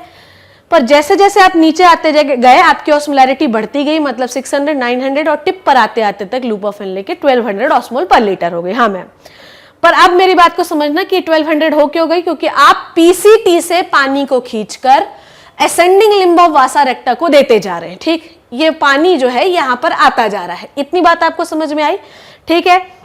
अब आप इधर 1200 पे आ गए, जब आप ऊपर जाने लगे, कहां पर जाने लगे, ascending limb of loop of Henley में, तो आपकी ऑस्मोलैरिटी फिर से कम होने लगी। आपकी ऑस्मोलैरिटी क्या होने लगी, फिर से कम होने लगी, क्योंकि या तो आप NaCl को खींचकर मेड्यूलरी इंटरस्टिशियम में भर लेंगे, ठीक है, मेड्यूलरी, ये जो ब्लू एरिया आपको दिख रहा है ना, it is called as medullary interstitium, ठीक। Medullary interstitium is the space in between the blood vessel and the nephron, ठीक है। तो या तो NaCl आप क्या करेंगे, मेड्यूलरी इंटरस्टिशियम में भर लिया, तो भी आपकी ऑस्मोलैरिटी कम हो गई, क्योंकि आपने नमक को खींच लिया। बचा क्या आपके फिल्टरेट में, पानी बच रहा है, और पानी तो आपने पहले खींच लिया था, तो अब नमक भी कम हो रहा है और पानी भी कम हो रहा है, तो मतलब ऑलमोस्ट आप एक आइसोटोनिक कंडीशन अचीव कर रहे हैं। तो 900 क्यों हुआ, क्योंकि आपने NaCl मेड्यूलरी इंटरस्टिशियम को दे दिया। यहां पर आपने 600 क्यों हो गया, क्योंकि आप NaCl देते गए। साथ में आप NaCl किसको दे रहे हैं, ध्यान समझिए, यहां पर भी मेड्यूलरी इंटरस्टिशियम को आप NaCl देते जा रहे हैं, डन। तो आपने अपने फिल्टरेट, अपनी यूरिन में से पहले पानी निकाला, तो आपका यूरिन बहुत गाढ़ा हो गया, और बाद में जाकर आपने ascending limb of loop of Henle से नमक भी निकाल लिया। तो अब आपका यूरिन जो है ना तो वो गाढ़ा है और ना ही वो पतला है, मतलब आइसोटोनिक कंडीशन आपने अचीव कर ली, मतलब 100 ऑस्मोल पर लीटर, जो कि एक आइसोटोनिक कंडीशन है। 1 लीटर वाटर में करीब 100 मोल्स या 100 मॉलिक्यूल्स ऑफ सॉल्यूट, डन। अब ध्यान से समझना, ये जो NaCl मेड्यूलरी इंटरस्टिशियम में बना हुआ है, ये कहां जाएगा, ठीक है। आप देख रहे हैं कि ऊपर से जो ब्लड आ रहा है वो एक ऑलमोस्ट आइसोटोनिक कंडीशन में है, मतलब 300 ऑस्मोल पर लीटर पे, ठीक है, मतलब 1 लीटर में 300 मॉलिक्यूल ऑफ सॉल्यूट, ठीक है, जो कि एक ऑलमोस्ट आइसोटोनिक कंडीशन है। आपने यहां से जो NaCl निकाल के मेड्यूलरी इंटरस्टिशियम में भरा है बच्चों, उसे आप वासा रेक्टा को देंगे। उल्टा है, ये है असेंडिंग लिम्ब तो ये है डिसेंडिंग लिम्ब, ये है डिसेंडिंग लिम्ब तो ये है असेंडिंग लिम्ब, बिल्कुल उल्टा होता है, मतलब ब्लड वेसल उल्टे ऑपोजिट डायरेक्शन में होती है, क्योंकि मैंने आपको बताया कि ब्लड का फ्लो ऐसा है पर यूरिन का फ्लो ऐसा है। अब ध्यान से समझना, जो NaCl मेड्यूलरी इंटरस्टिशियम में भरा हुआ है वो आप वासा रेक्टा को दे दो। वासा रेक्टा की अभी कंडीशन कैसी है, आइसोटोनिक कंडीशन है, पर जैसे जैसे आप उसे नमक देते जाओगे तो ब्लड क्या होता जाएगा, बोलो, गाढ़ा होता जाएगा, तो ऑस्मोलैरिटी क्या होगी, बढ़ जाएगी, क्योंकि ऑस्मोलैरिटी का बढ़ना मतलब सॉल्यूट का बढ़ना। तो अब आपने क्या किया, ध्यान से समझना, बिल्कुल ध्यान समझना। ऑस्मोलैरिटी का बढ़ना मतलब ये कि सॉल्यूट का बढ़ना और पानी का घटना। मतलब राजपाल भैया ने शरबत को धूप में रख दिया तो पानी उड़ गया, अब बचा क्या, शक्कर। ठीक है, तो बात यहां पर यह है कि एक तो आपने उसको नमक दे दिया तो गाढ़ा हो गया, ऊपर से आप उससे पानी अलग खींचे जा रहे। ठीक है, आप उससे क्या कर रहे हैं, पानी उससे क्या करते जा रहे हैं, अलग खींचे जा रहे। तो अब आपने NaCl किससे लिया भाई, ascending limb of loop of Henle से होते हुए मेड्यूलरी इंटरस्टिशियम, और मेड्यूलरी इंटरस्टिशियम से होते हुए ब्लड। हाँ मैम, तो वो गाढ़ा हो गया आपका जो ब्लड है। अब आपने एक और कलाकारी क्या की कि इस ब्लड वेसल से आप पानी खींचने लगे। पानी खींच के डिसेंडिंग लिम्ब ऑफ वासा रेक्टा से होते हुए आपने पानी को असेंडिंग लिम्ब को दे दिया, और असेंडिंग लिम्ब से होते हुए या तो आप इसी में भरे रहिए या तो आप वापस से मेडुलरी इंटरस्टिशियम को दे सकते हैं अगर ज्यादा हो गया है तो। ठीक, अब ध्यान से समझना। तो एक तो आपने पानी खींच लिया, ऊपर से नमक और दे दिया आपने जो है तो लूप ऑफ हेनले से। ठीक, कौन से लिम्ब से, असेंडिंग लिम्ब से। तो आपका जो ब्लड है वो गाढ़ा हो गया। जैसे ऑस्मोलैरिटी 300 ऑस्मोल पर लीटर, फिर 500 ऑस्मोल पर लीटर, फिर 600 ऑस्मोल पर लीटर, बाप रे 900 ऑस्मोल पर litre, oh my God 1200 osmole पर लीटर। डन, इतना गाढ़ा हो गया अब आपका ब्लड। अब आपको क्या करना चाहिए, अब करना यह चाहिए मेरे भाइयों कि आपको नमक खींचना पड़ेगा और पानी देना पड़ेगा। अब राजपाल भैया के पास कंडीशन ये है, ठीक, एक तो उनको मैंने बोला शरबत बना लाइए, ऊपर से वो ले गए तो धूप में रख दिया तो पानी उड़ गया सारा, अब बचा शक्कर। और उनने एक और कलाकारी की कि उसमें और शक्कर मिला दिया। ठीक, तो मैंने बोला ये क्या ले आए आप, तो उनने एक और कलाकारी की कि उनने किया ये कि एक तो उनने क्या किया कि उनने नमक निकालना शुरू कर दिया। एक तो उनने क्या किया बच्चों, नमक निकालना शुरू कर दिया, और ऊपर से पानी घोलना शुरू कर दिया। तो जब उनने नमक शक्कर नमक निकालना शुरू कर दिया तो क्या हुआ कि शरबत का जो ऑस्मोलैरिटी थी, सॉल्यूट का जो मात्रा थी वो कम हुई। ऊपर से उनने एक और अच्छा काम किया कि पानी मिला दिया। तो वासा रेक्टा के पास यहां पर NaCl बहुत ज्यादा है, तो वासा रेक्टा NaCl को कहां देगी, मेड्यूलरी इंटरस्टिशियम में। मेड्यूलरी इंटरस्टिशियम में ही क्यों देगी, इसको क्यों नहीं दे सकती, क्योंकि ये वाली लिम्ब प्यारे बच्चों NaCl ले ही नहीं सकती। ठीक, नहीं ले सकती, तो यहां पर NaCl वो भरती जाएगी। तो एक तो उन्होंने शरबत से नमक निकाल लिया, ये बहुत अच्छी बात है, यहां पे भरा हुआ है। साथ में वो क्या कर रहे हैं, descending limb of loop of Henle से पानी भी लेते जा रहे हैं। तो अब जो यूरिन है, ब्लड है, वो क्या होगा, फिर से पतला नॉर्मल हो जाएगा। तो देखो पानी लिया, नमक निकाला तो ऑस्मोलैरिटी घटी, मतलब 900 ऑस्मोल पर लीटर। पानी लिया और नमक निकाला तो ऑस्मोलैरिटी और घटी, मतलब 900 ऑस्मोल पर लीटर। पानी लिया और नमक निकाला तो और घटी 500 ऑस्मोल पर लीटर, और घट गई 300 ऑस्मोल पर लीटर। मतलब जिस कॉन्सेंट्रेशन से वासा रेक्टा में ब्लड आ रहा था उसी कॉन्सेंट्रेशन से वासा रेक्टा से ब्लड जा रहा है। आपने मेंटेन किया है कि नहीं किया है? जिस कॉन्सेंट्रेशन से आप फिल्टरेट ला रहे थे ऑलमोस्ट उसी कॉन्सेंट्रेशन से आप फिल्टरेट बाहर निकालने के लिए भी तैयार हो रहे हैं। उसकी भी कॉन्सेंट्रेशन मेंटेन है कि नहीं मेंटेन है? तो आपने किसके बीच में खेल कर रहे हैं? आप खेल कर रहे हैं पानी और NaCl के बीच में। That is why it is called as Na+ counter current multiplier system. अब मल्टीप्लायर सिस्टम इसको क्यों कहते हैं? क्योंकि एक तो NaCl यहां भरा हुआ है, ये NaCl होते होते यहां से होते फिर इसके पास चला जाए। मल्टीप्लाई मतलब एक तो इनने निकाला, यहां से फिर आ गया तो मात्रा फिर बढ़ गई। ऊपर से NaCl फिल्टर होकर यहां से होते यहां पर तो आ ही रहा है। तो जैसे ये ascending limb of loop of Henley NaCl को यहां दे रही है, वैसे ही NaCl यहां से भी फ्रेश वाला आ रहा है, साथ में बेचारा जो यहां मेडुलरी इंटरस्टिशियम में भरा हुआ है वो भी आ रहा है। तो मात्रा बढ़ती जा रही है, पर किसी न किसी तरीके से ये जो ascending limb of loop of Henle है वो NaCl की मात्रा को बैलेंस कर रहा है। That is why it is called as Na+ counter current multiplier system. It runs in between the vasa recta and the loop of Henle. ये पूरी कहानी NaCl और पानी की है। NaCl जो है वो कंटिन्यूअसली आपके ascending limb of loop of Henley में आता रहता है। एक तो फ्रेश यहां से फिल्टर होकर आता रहेगा, वासा रेक्टा जो यहां मेडुलरी इंटरस्टिशियम में भरे जा रही है वो भी आता रहेगा। पर ये स्मार्ट है, ये फिर से वासा रेक्टा को दे देगा, तुम दोगे तो मैं तुम्हें दे दूंगा। तो इस तरीके से ब्लड के बीच में और लूप ऑफ हेनले के बीच में हमेशा सामंजस्य बना रहता है, और इसे आप कहते हैं Na+ counter current multiplier system, की मात्रा बढ़ेगी फिर घट जाएगी, कोई टेंशन नहीं। तो आप क्या देख रहे हैं कि हर चीज में ऑस्मोलैरिटी मेंटेन है, आइसोटोनिक आइसोटोनिक आइसोटोनिक आइसोटोनिक, बिल्कुल कोई टेंशन नहीं है। So this is it. अब ध्यान से समझना, ये समझ में आ गया होगा, नहीं आया होगा, थोड़ा सा कंफ्यूजन हो सकता है, मैं मान सकती हूं कि पर मैंने बहुत दम लगा के आपको पढ़ा दिया। डन। अब मेरी बात को ध्यान से समझना, आ जाओ इधर। ओके अब बच्चों, अब मैं आपको एक चीज और बताती हूं कि कैसे ऑस्मोलैरिटी मेंटेन रहती है और क्या कर सकते हैं हम लोग। ध्यान समझना। एक तो NaCl से आपकी ऑस्मोलैरिटी मेंटेन रहती है, ज्यादा होती फिर अपने आप कम हो जाती है। दूसरा, ऑस्मोलैरिटी मेंटेन करने के लिए सबसे बड़ा रोल कौन प्ले करता है आपको पता है? यूरिया। कौन प्ले करता है? यूरिया। आपको क्या लगता है कि जितना यूरिया आप फिल्टर करते हैं उतना सारा यूरिया आप बाहर निकालते हैं? नो नो नो, जितना यूरिया आप फिल्टर करते हैं, क्या फिर से पूछ रही हूं, क्या आपको लगता है उतना यूरिया बाहर निकाल देते हैं? नो, आप सिर्फ और सिर्फ थोड़ा बहुत यूरिया बाहर निकालते हैं।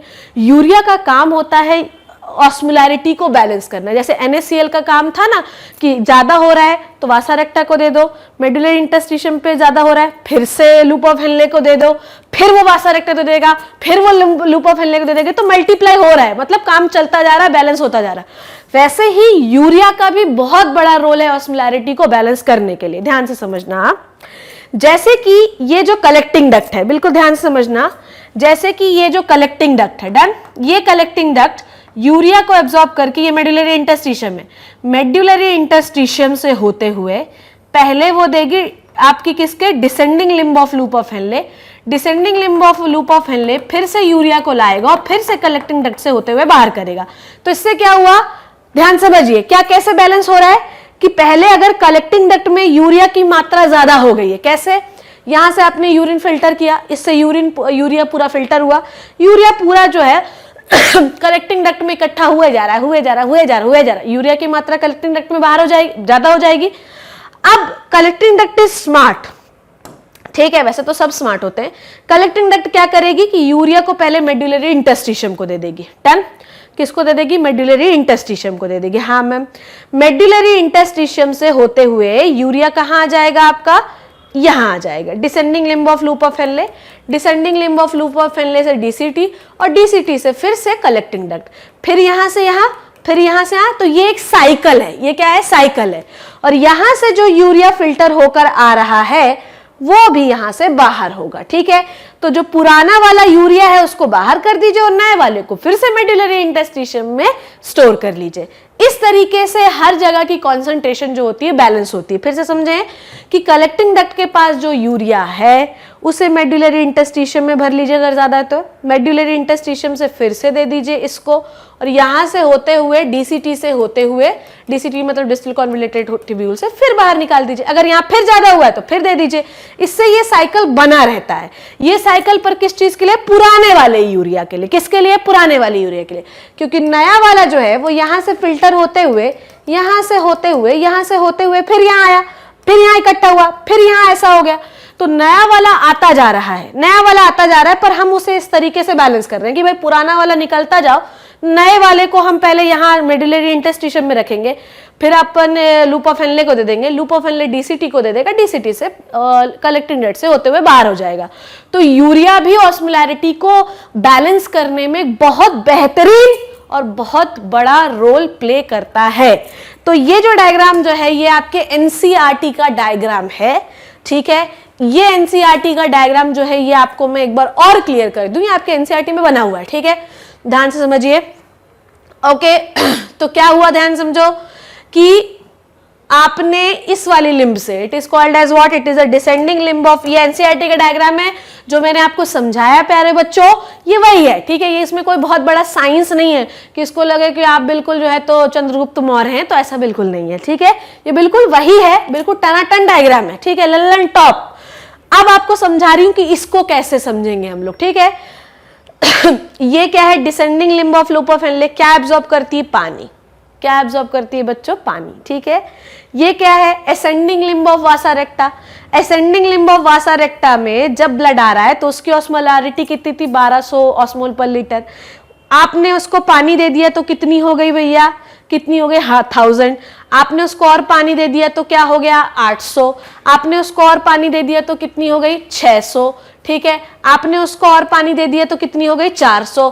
आपने उसको और पानी दे दिया तो 300। पर आप पानी देने के साथ साथ और क्या कर रहे हैं? आप इस वासा रेक्टा की असेंडिंग लिम्ब से NaCl भी खींचते जा रहे हैं। NaCl को कहां रखते जा रहे हैं बच्चों? NaCl को हम रखते जा रहे हैं मेड्यूलरी इंटरस्टिशियम में। कहां रखते जा रहे हैं? मेड्यूलरी इंटरस्टिशियम में। बिल्कुल ध्यान समझना, मेड्यूलरी इंटरस्टिशियम में रखते जा रहे हैं। अब ध्यान समझना, जब अब आपका पानी देते गए, यहां से जब आप डिसेंडिंग लिम्ब से पानी खींच लिए तो ऑस्मोलैरिटी कितनी हो गई? 800 से 1200। पर जब आप ascending limb of loop of Henley में आए तो आपने उससे नमक भी खींच लिया ना। ये देखो, नमक खींच लिया, नमक खींच लिया, नमक खींच लिया, नमक खींच लिया। ये नमक आपने किसको दिया? ये नमक आपने दिया डिसेंडिंग लिम्ब ऑफ वासा रेक्टा को, जिससे ब्लड की जो ऑस्मोलैरिटी है वो बढ़कर ऑलमोस्ट 1200 हो गई। ठीक है, आई बात समझ में? अब मेरी बात ध्यान समझना कि अच्छा, ये जो मेड्यूलरी इंटरस्टिशियम में NaCl भरा है मैडम, इसका क्या होगा? मेड्यूलरी इंटरस्टिशियम में जो NaCl भरा हुआ है वो हम वापस से किसको दे देंगे?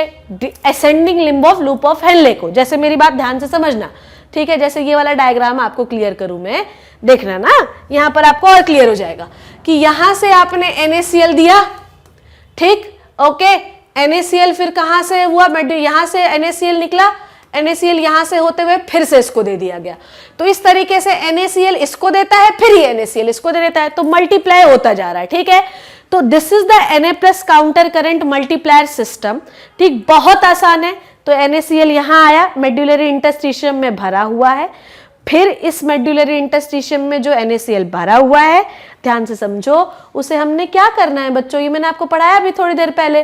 ठीक, तो यहां पर जो NaCl भरा हुआ है, इसको मेड्यूलरी इंटरस्टिशियम से होते हुए यहां लाइए और फिर आप इसे दे दीजिए। तो मान लीजिए कि यहां पर NaCl भरा है, कोई टेंशन नहीं, यहां से लाओ और फिर इसे डाल दो, फिर यहां ज्यादा होगा तो ये इसको दे देगा। तो इस तरीके से NaCl जो है इस तरीके से बैलेंस बना रहता है। ठीक है, चलिए अब मैं आपको इसकी थोड़ी सी थ्योरी पढ़ा दूं। तो आपका काउंटर करंट मल्टीप्लायर जो सिस्टम है वो दो चीजों के बीच में काम करता है। ठीक है, दो चीजें कौन कौन सी हैं? तो आपका ऑलमोस्ट यूरिन जो है वो यहां पर इस तरीके का हो गया, 200 ऑस्मोल पर लीटर। पर आपने होशियारी की, आपने DCT से NaCl और खींच लिया और पानी और खींच लिया, तो आपका यूरिन कैसा हो गया? आइसोटोनिक हो गया। फिर जब आप नीचे आए तो आपने कलेक्टिंग डक्ट से पानी खींचते गए, तो आपका यूरिन फिर से कैसा हो गया? कॉन्सेंट्रेटेड हो गया। कैसा हो गया? कॉन्सेंट्रेटेड। ठीक है, अच्छा, अब आपको मैं mechanism of concentration of urine की एक बार थ्योरी बता देती हूँ, तो ताकि आपको और ज्यादा चीजें क्लियर हो जाए। चलो let's start without a further delay, let's start. चलो आ जाओ बच्चों। ठीक है, देखिए this gradient is mainly caused by the NaCl and urea। ठीक, मैंने बोला ना कि आप अगर यूरिन को कॉन्सेंट्रेट कर रहे हैं तो इसमें दो ही चीजें रोल प्ले करती हैं, एक है NaCl और एक है यूरिया। कैसे किया मैंने आपको बताया। NaCl is transported by the ascending limb of loop of Henle which exchange with the descending limb of vasa recta। ठीक है, डिसेंडिंग लिम्ब ऑफ वासा रेक्टा। यहां पे छूट गया था, कोई बात नहीं, मैंने लिख दिया है। ठीक है, तो इसमें ये लिखा है कि NaCl जो भी मटेरियल ट्रांसपोर्ट करता है वो होता है ascending limb of loop of Henle से, और जो भी चीज उससे क्या खींच रहे हो आप? NaCl खींच रहे हो ना, और उसे आप दे किसको रहे हो? हम उसे दे रहे हैं डिसेंडिंग लिम्ब ऑफ वासा रेक्टा को, जस्ट उल्टा। Okay, NaCl is returned to the interstitium by the ascending portion of the vasa recta। मैंने ये आपको बताया था थोड़ी देर पहले कि NaCl का कॉन्सेंट्रेशन, ठीक है, ध्यान से समझे, ये वाला डायग्राम कहाँ है? ये देखो, at the end of the day होगा क्या कि यहां पर NaCl का कॉन्सेंट्रेशन क्या हो जाएगा बच्चों? ज्यादा। तो NaCl को हम कहां भर देंगे? मेड्यूलरी इंटरस्टिशियम में, और मेड्यूलरी इंटरस्टिशियम से NaCl होते हुए फिर से कहां पर आ जाएगा? लूप ऑफ हेनले की कौन से लिम्ब में? असेंडिंग लिम्ब में, क्योंकि डिसेंडिंग से हम सिर्फ और सिर्फ पानी को एब्जॉर्ब कर सकते हैं। डन, आ जाओ अब अब प्यारे बच्चों क्या देखेंगे हम लोग, ओहो हो ये क्या है, चलो आप देखो ध्यान से। The fluid at the beginning of the descending limb of loop of Henle is found to be isotonic, ठीक, with the interstitial fluid of the medullary pyramid, and it has the osmolarity of 300 osmol per liter. Any substance which carries 300 milligram of non-ionizing solution in 1 litre of water, ठीक है। तो जैसे कि मैंने आपको moles बोल रही थी, तो ऑस्मोलैरिटी आप क्या कर सकते हैं, अगर मान लीजिए 300 ऑस्मोल पर लीटर बोल रहा है, क्या बोल रहा है बच्चों, 300 ऑस्मोल पर लीटर बोल रहा है, 300 ऑस्मोल पर लीटर, तो कोई टेंशन नहीं है, ठीक। हम इसको सीधी सी भाषा में लिख सकते हैं 300 मिलीग्राम पर लीटर। 300 मिलीग्राम क्या है, सॉल्यूट है, और 1 लीटर क्या है, पानी, ठीक है। तो ये हो गई 300 ऑस्मोल पर लीटर, ठीक है। अब ध्यान से समझना मेरी बात को कि जब आप descending limb of loop of Henley में आते हैं, कहां पर आते हैं, descending limb of loop of Henle, ठीक है। ओ माय गॉड, अभी तक मैं इसमें ना थोड़ी बहुत ज्यादा प्रो नहीं हुई हूं, तो लेट इट बी, अभी थोड़ा सीख जाऊं, तुम लोग मुझे सिखाते रहो। तो जब आप descending limb of loop of Henley में होते हैं, कहां पर होते हैं, जब आप descending limb of loop of Henley में होते हैं, और जब आप डिसेंडिंग लिम्ब के बिल्कुल नीचे आ जाते हैं, तो आपकी ऑस्मोलैरिटी यूरिन की कितनी हो जाती है, 300 ऑस्मोल पर लीटर। 300 ऑस्मोल पर लीटर का मतलब क्या होता है, 300 moles of solute in the पर लीटर, या सीधी सी भाषा में बात करो भाई साहब तो 300 मिलीग्राम सॉल्यूट इन पर लीटर, ठीक है। Any substance which carries 300 milligram of non-ionizing substance, non-ionizing substance का मतलब क्या हो गया, आपका solute, non-ionizing substance मतलब solute in the 1 liter of water, ठीक है। मैंने सीधी बात बताई, 300 osmolarity मतलब 300 मिलीग्राम solute 1 लीटर पानी, ठीक है। 1200 osmolarity मतलब 1200 मिलीग्राम ऑफ solute 1 लीटर पानी, ठीक। Which is the osmolarity of almost all body fluid? Which is the almost body fluid? सारे जितनी भी body fluid होते हैं, चाहे blood होता है, चाहे प्लाज्मा होता है, चाहे आपका lymph होता है, इन सब का जो osmolarity होती है वो almost 300 मिलीग्राम या 300 होती है। 1200 हो गई ना, मतलब बहुत ज्यादा सॉल्यूट है, इतना नहीं होना चाहिए। तो इसका एक बार स्क्रीनशॉट ले लो तो चीजें और ज्यादा क्लियर हो जाएंगी। तो ये क्या है भैया, अच्छा नेक्स्ट इज, अच्छा ये वाली तो जो आपकी स्लाइड है, अपन लोग तो यहाँ पर थे ना, अब मैंने आपको वो पढ़ाने लगा, सॉरी सॉरी सॉरी, ठीक है। तो अपन लोग कहाँ पर थे, यहाँ पर थे gradient is mainly cause in between the NaCl and urea. NaCl is transported by the ascending limb of loop of Henley, जो कि एक्सचेंज करता है वासा रेक्टा की डिसेंडिंग लिम्ब से। यहाँ पे मैंने वासा रेक्टा लिखा, अरे यार तुम लोग मुझे बताते नहीं हो, स्लाइड चेंज हो गई, ठीक, चलो खैर उसमें भी इंफॉर्मेशन मिली हमको। NaCl is returned to the interstitium by the ascending portion of vasa recta। बिल्कुल सही बात है कि NaCl जो होता है वो ascending limb में वासा रेक्टा की जब NaCl की मात्रा बढ़ने लगती है तो मेडुलरी इंटरस्टिशियम को दे दिया जाता है। मेडुलरी इंटरस्टिशियम से आपका जो NaCl है वो होते हुए कहाँ पर चला जाता है, फिर से ascending limb of loop of Henley में, ठीक है। ठीक है, तो इतना पहले नोट्स का स्क्रीनशॉट ले लो, फिर मैं भी आके आपको और एक्सप्लेन करती हूँ। थर्ड पॉइंट जो आके आपको समझना है कि similarly the small amount of urea enters thin segment of ascending limb of loop of Henle which transport back to the interstitium by the collecting duct. ये बताया ना मैंने आपको, अभी अभी अभी बताया, अभी 5 मिनट भी नहीं हुआ होगा, कि कलेक्टिंग डक्ट में यूरिया का कॉन्सेंट्रेशन जब बहुत ज्यादा हो जाता है, डायग्राम दिखाऊं क्या, चलो दिखा देती हूँ, तुम लोग मेरे प्यारे बच्चे हो, क्यों नहीं दिखाऊंगी। कलेक्टिंग डक्ट में जब यूरिया का कॉन्सेंट्रेशन, इस डायग्राम से समझना, कलेक्टिंग डक्ट में जब यूरिया का कॉन्सेंट्रेशन बहुत ज़्यादा हो जाता है ना, तो पहले वो मेडुलरी इंटरस्टिशियम को देती है, मेडुलरी इंटरस्टिशियम से वो लूप ऑफ हेनले को देती है, और लूप ऑफ हेनले से यूरिया यहाँ से होते हुए यहाँ से होते हुए यहाँ से होते हुए फिर से कलेक्टिंग डक्ट में आ जाता है। मेंटेन हो गया कॉन्सेंट्रेशन, कोई टेंशन तो नहीं है, ठीक है। तो यहाँ पर जो आपकी ऑस्मोलैरिटी बढ़ती जा रही है, आपने क्या देखा, आपने क्या देखा, मेरी बात सुनो, कि यहाँ पर जो आपने क्या कॉन्सेंट्रेशन देखा था, 1200 ऑस्मोल पर देखा था, ठीक है। तो अब आप क्या देख रहे हैं कि यहाँ से आप NaCl खींचते जा रहे हैं, पर अगर आप सारा NaCl खींच लेंगे तो ऑस्मोलैरिटी बहुत ज़्यादा नहीं गिर जाएगी। किससे, अगर मैंने यहाँ से बहुत ज़्यादा NaCl खींच लिया तो ऑस्मोलैरिटी बहुत ज़्यादा गिर जाएगी। तो थोड़ा बहुत हम लोग कॉन्सेंट्रेशन किससे मेंटेन करते हैं, यूरिया से। तो अगर कलेक्टिंग डक्ट में बच्चों यूरिया बहुत ज़्यादा हो जाता है ना, तो हम लोग उसको दे देते हैं ascending limb of loop of Henley की, फिर वो यहाँ से यहाँ ला कर बाहर कर देता है। तो मैडम जब बाहर ही करना है तो क्यों किया बेटा, इससे कॉन्सेंट्रेशन बैलेंस रहता है, इस जगह का भी आपके यूरिन का भी। तो इस तरीके से हम लोग उसे बैलेंस करते हैं। आई बात समझ में? अच्छा, अब आपको मैंने क्या बताया था कि लूप ऑफ हेनले के बीच में क्या है, वासा रेक्टा है ना। तो यूरिया जो है हम NaCl के साथ अपने ascending limb of loop of Henle से यूरिया को थोड़ा बहुत ब्लड में दे भी सकते हैं ताकि ब्लड की भी ऑस्मोलैरिटी बनी रहे। तो आप कभी ये ना सोचना कि पूरा यूरिया हम यूरिन से बाहर निकाल देते हैं। थोड़ा यूरिया हम इस स्पेस में बना के रखते हैं, थोड़ा यूरिया हम ascending limb of loop of Henley की इस एरिया पे बना के रखते हैं, और थोड़ा सा यूरिया हम ब्लड को भी दे देते हैं। ठीक है, तो ये बिल्कुल ना सोचना कि सारा यूरिया जो है बाहर निकाल दिया। इससे यूरिया जो है साइकिल बना रहता है और इससे क्या है, ऑस्मोलैरिटी बैलेंस रहती है। तो पहला काम ऑस्मोलैरिटी बैलेंस करने में किसने किया था मुझे बताओ? पहला काम NaCl ने किया था, जो कि मैडम आपने एक्सप्लेन किया। और दूसरा काम किया था मैडम, जो कि आपने हम लोगों को बताया था, वो था अपना क्या, यूरिया। ठीक है, now the above described transport of substance is facilitated by the special, ठीक है, okay the above described transport of substances facilitated by the special arrangement of the loop of Henle। ठीक है, तो यूरिया भी आप collecting rate से loop of Henley में ला सकते हो, फिर से उसी से बाहर कर दो। Function of counter current mechanism, क्या जरूरत है, क्या इस फंक्शन क्या होता है? दिस मैकेनिज्म हेल्प, अभी आपको समझ में आएगा ना ये सब क्यों कर रहे हो। जब हमें यूरिया बाहर ही निकालना है तो बीच में क्यों लाया, और फिर बीच में लाने के बाद फिर उसे जो है तो अपना ascending limb of loop of Henley में दे दिया और फिर से उसे बाहर कर दिया, क्या जरूरत है देखना। This mechanism helps to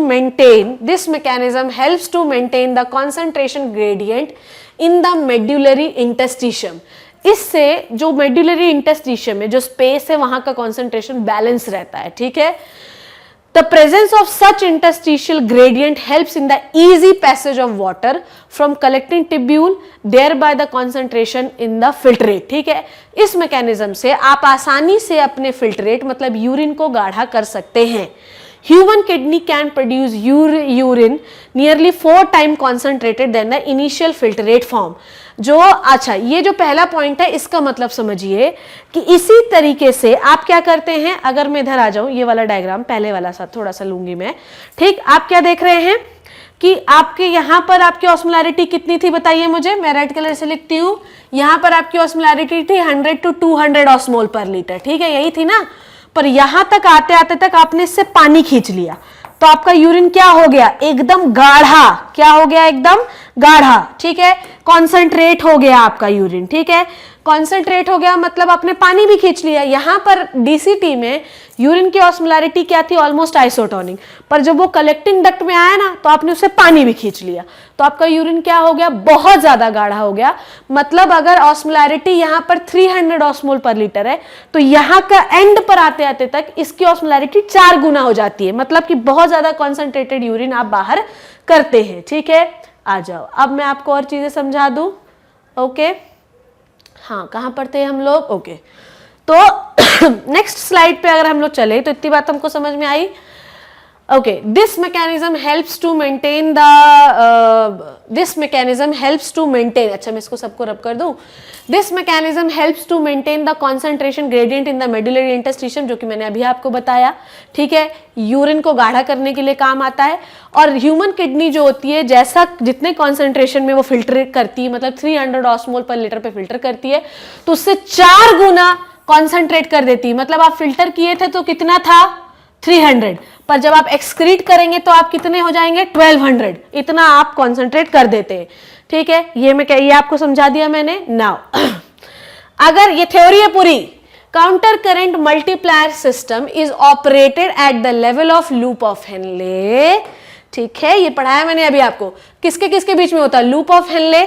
ठीक है, और होता है किसके बीच में, वासा रेक्टा के बीच में। और इनके बीच में कौन इन्वॉल्व होता है, इनके बीच में इन्वॉल्व होता है आपका मेड्यूलरी इंटरस्टिशियम। ठीक है, द डायरेक्शन, ठीक है, जक्स्टा मेडुलरी नेफ्रॉन मतलब जिसका लूप ऑफ हेनले बड़ा होता है। ठीक है, the direction of flow of glomerular content. ठीक है, ग्लोमेरुलर कंटेंट मतलब आपका urine. The flow of glomerular content in the limbs of loop of Henle and the direction of flow of the blood in the vasa recta is just opposite. ये मैंने 10 बार पढ़ाया अभी आपको। The fluid at the beginning of descending limb of loop of Henle is the found to be isotonic. Starting में कैसा था? Isotonic. Beginning मतलब आइसोटोनिक, ठीक। पर जैसे जैसे आप क्या हुआ, इंटरस्टिशियल फ्लूइड और मेडुलरी पिरामिड, आपको मैं इसको आखिरी में समझाऊंगी, ठीक है। उसके बाद आपने एक्सचेंज किया। किसका एक्सचेंज किया? आपने पानी दिया, ठीक है। देखो, तो बिगिनिंग में लूप ऑफ हेनले कितना था? आइसोटोनिक, ठीक है। आइसोटोनिक मतलब कि आपके इंटरस्टिशियल फ्लूइड, इंटरस्टिशियम का भी जो ऑस्मोलैरिटी थी वो थी 300 मिलीग्राम पर लीटर ऑफ सॉल्यूट, ठीक है। 300 मिलीग्राम सॉल्यूट इन पर लीटर ऑफ सॉल्वेंट मतलब पानी। सेम उस मेडुलरी इंटरस्टिशियम की भी थी, ठीक है। तो ये मैंने आपको पहले ही समझाया कि ऑस्मोलैरिटी का मतलब मिलीग्राम ऑफ सॉल्यूट इन पर लीटर ऑफ वाटर, ठीक है। अब फिर से ध्यान से समझिए। When the aforementioned the isotonic glomerular content start flowing downward in the descending limb, ठीक है, बिल्कुल सही बात है कि नीचे नीचे फ्लो होता गया और डिसेंडिंग लिम्ब में आया, ठीक। It find that gradually increasing the concentration of NaCl in the interstitial fluid of the medullary pyramid from its base towards the apex, so the water comes out of the descending limb passively to the interstitial fluid and flows the ascending limb of vasa recta। सीधी सी बात है कि इस वाले step में हुआ ये कि वासा रेक्टा में NaCl का अमाउंट बहुत ज्यादा बढ़ रहा था, तो वासा रेक्टा ने NaCl को किसको दिया? बीच के स्पेस को दिया। और descending limb of loop of Henley में पानी की मात्रा बहुत ज्यादा थी, तो उसने पानी को किसको दिया? वासा रेक्टा को दिया। तो यही लिख रहा है कि जब ग्लोमेरुलर कंटेंट नीचे आता है तो ये देखता है कि ग्रेजुअली इसने ये देखा, ध्यान, वो बिल्कुल समझदार है, जैसे हम लोग हैं, अपन लोग बहुत समझदार लोग हैं, ठीक है। तो इसने ये देखा कि gradually increasing the concentration of NaCl in the interstitial fluid। इसने ये देखा कि gradually NaCl का अमाउंट जो है वो बढ़ता जा रहा है, ठीक है। कि उसने ये देखा कि gradually यहाँ पर NaCl का जो अमाउंट है, इसने ये देखा कि NaCl का अमाउंट जो है यहाँ पर बढ़ता जा रहा है।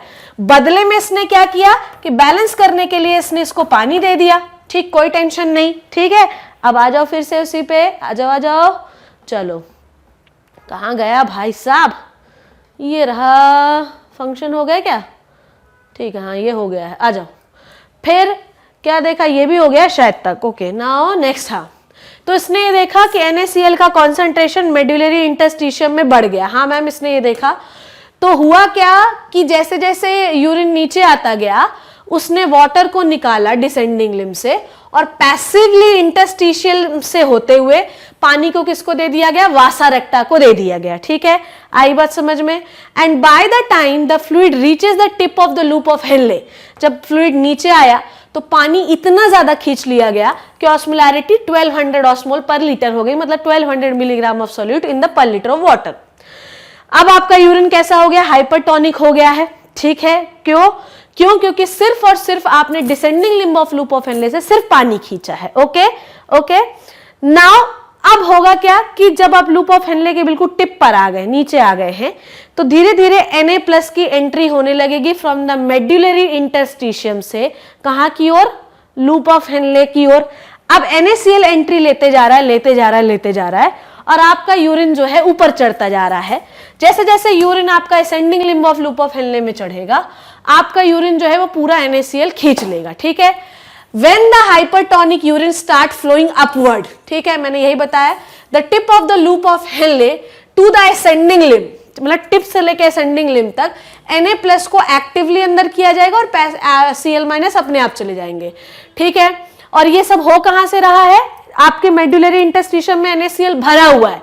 किसने दिया था? वासा रेक्टा ने दिया था, ठीक है, ओके। अच्छा, जिसकी वजह से क्या होगा? जिसकी वजह से जो आपका यूरिन है उसमें NaCl फिर से भर दिया गया, जो ascending limb of loop of Henle है वहां, ठीक है। क्योंकि असेंडिंग लिम्ब से सिर्फ और सिर्फ हम लोग क्या कर सकते हैं? हम लोग सिर्फ और सिर्फ नमक को एब्जॉर्ब कर सकते हैं, ठीक है।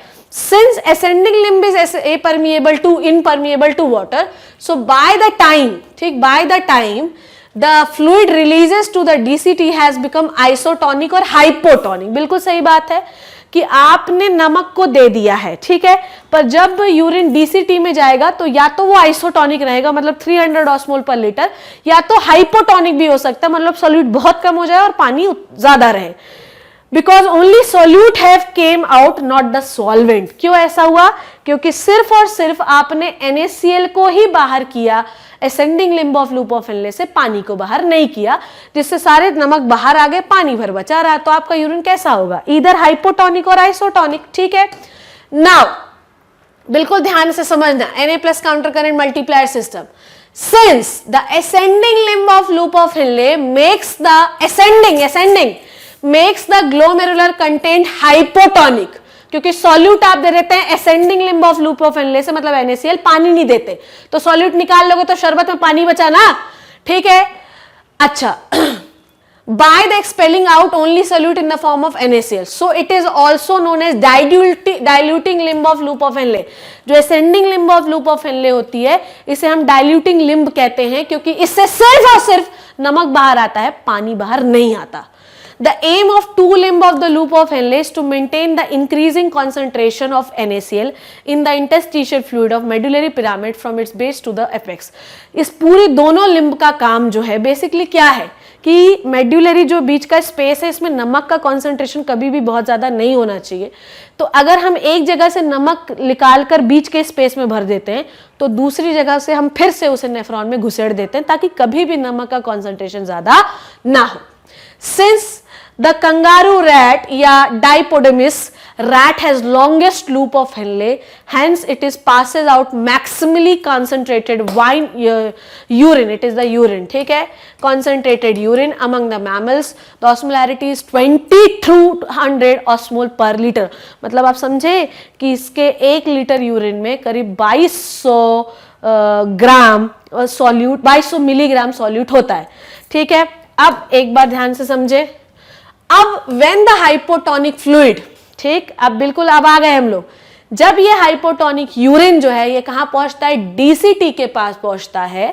ठीक है, तो डीसीटी देखती है कि डीसीटी ये देखती है कि इस यूरिन में क्या है भैया, इस यूरिन में हाइपोटोनिक यूरिन है। ठीक, कोई टेंशन नहीं है। ठीक है, अब डीसीटी जो है ना वो मतलब से काम करती है। अगर आपका यूरिन बहुत ज्यादा निकल रहा है, पानी बहुत ज्यादा लॉस हो रहा है, NaCl बहुत ज्यादा लॉस हो रहा है यूरिन से, तो डीसीटी काम करेगी, नहीं तो डीसीटी बहुत ज्यादा पानी वानी खींचती नहीं है। यहां पर ये लिखा है, when the hypotonic loop of urine passes to the loop of Henle to the DCT, loop of Henle से DCT और collecting duct तक जाता है, then it finds that increasing concentration of interstitial fluid in medullary pyramid, ठीक है, and since the wall of DCT and collecting duct is found to be variably permeable to the water under the influence of ADH, so water came out passively, and by the time the fluid reaches to the end of collecting duct, it would have become hypertonic with the osmolarity of 1200 osmol per liter, and it is the final urine to be found or out, and it is unchanged। ठीक है, आई बस समझ में कि जो DCT होती हैं वो यूरिन को जो बाहर करती हैं फ्रॉम कलेक्टिंग डक्ट, तो कलेक्टिंग डक्ट से भी आप पानी को खींच लेते हैं और DCT से भी आप पानी को खींच लेते हैं, जिसकी वजह से आपका यूरिन इतना गाढ़ा हो जाता है, हाइपरटोनिक यूरिन आप हमेशा बाहर करते हैं। ठीक है, आई बात समझ में? अब मैं आपको एक बार एक क्विक रिविजन देकर ये लेक्चर को ओवर करूंगी। ठीक है, चलो आ जाओ जल्दी से, फटाफट से आ जाओ आ जाओ आ जाओ। ठीक, देखो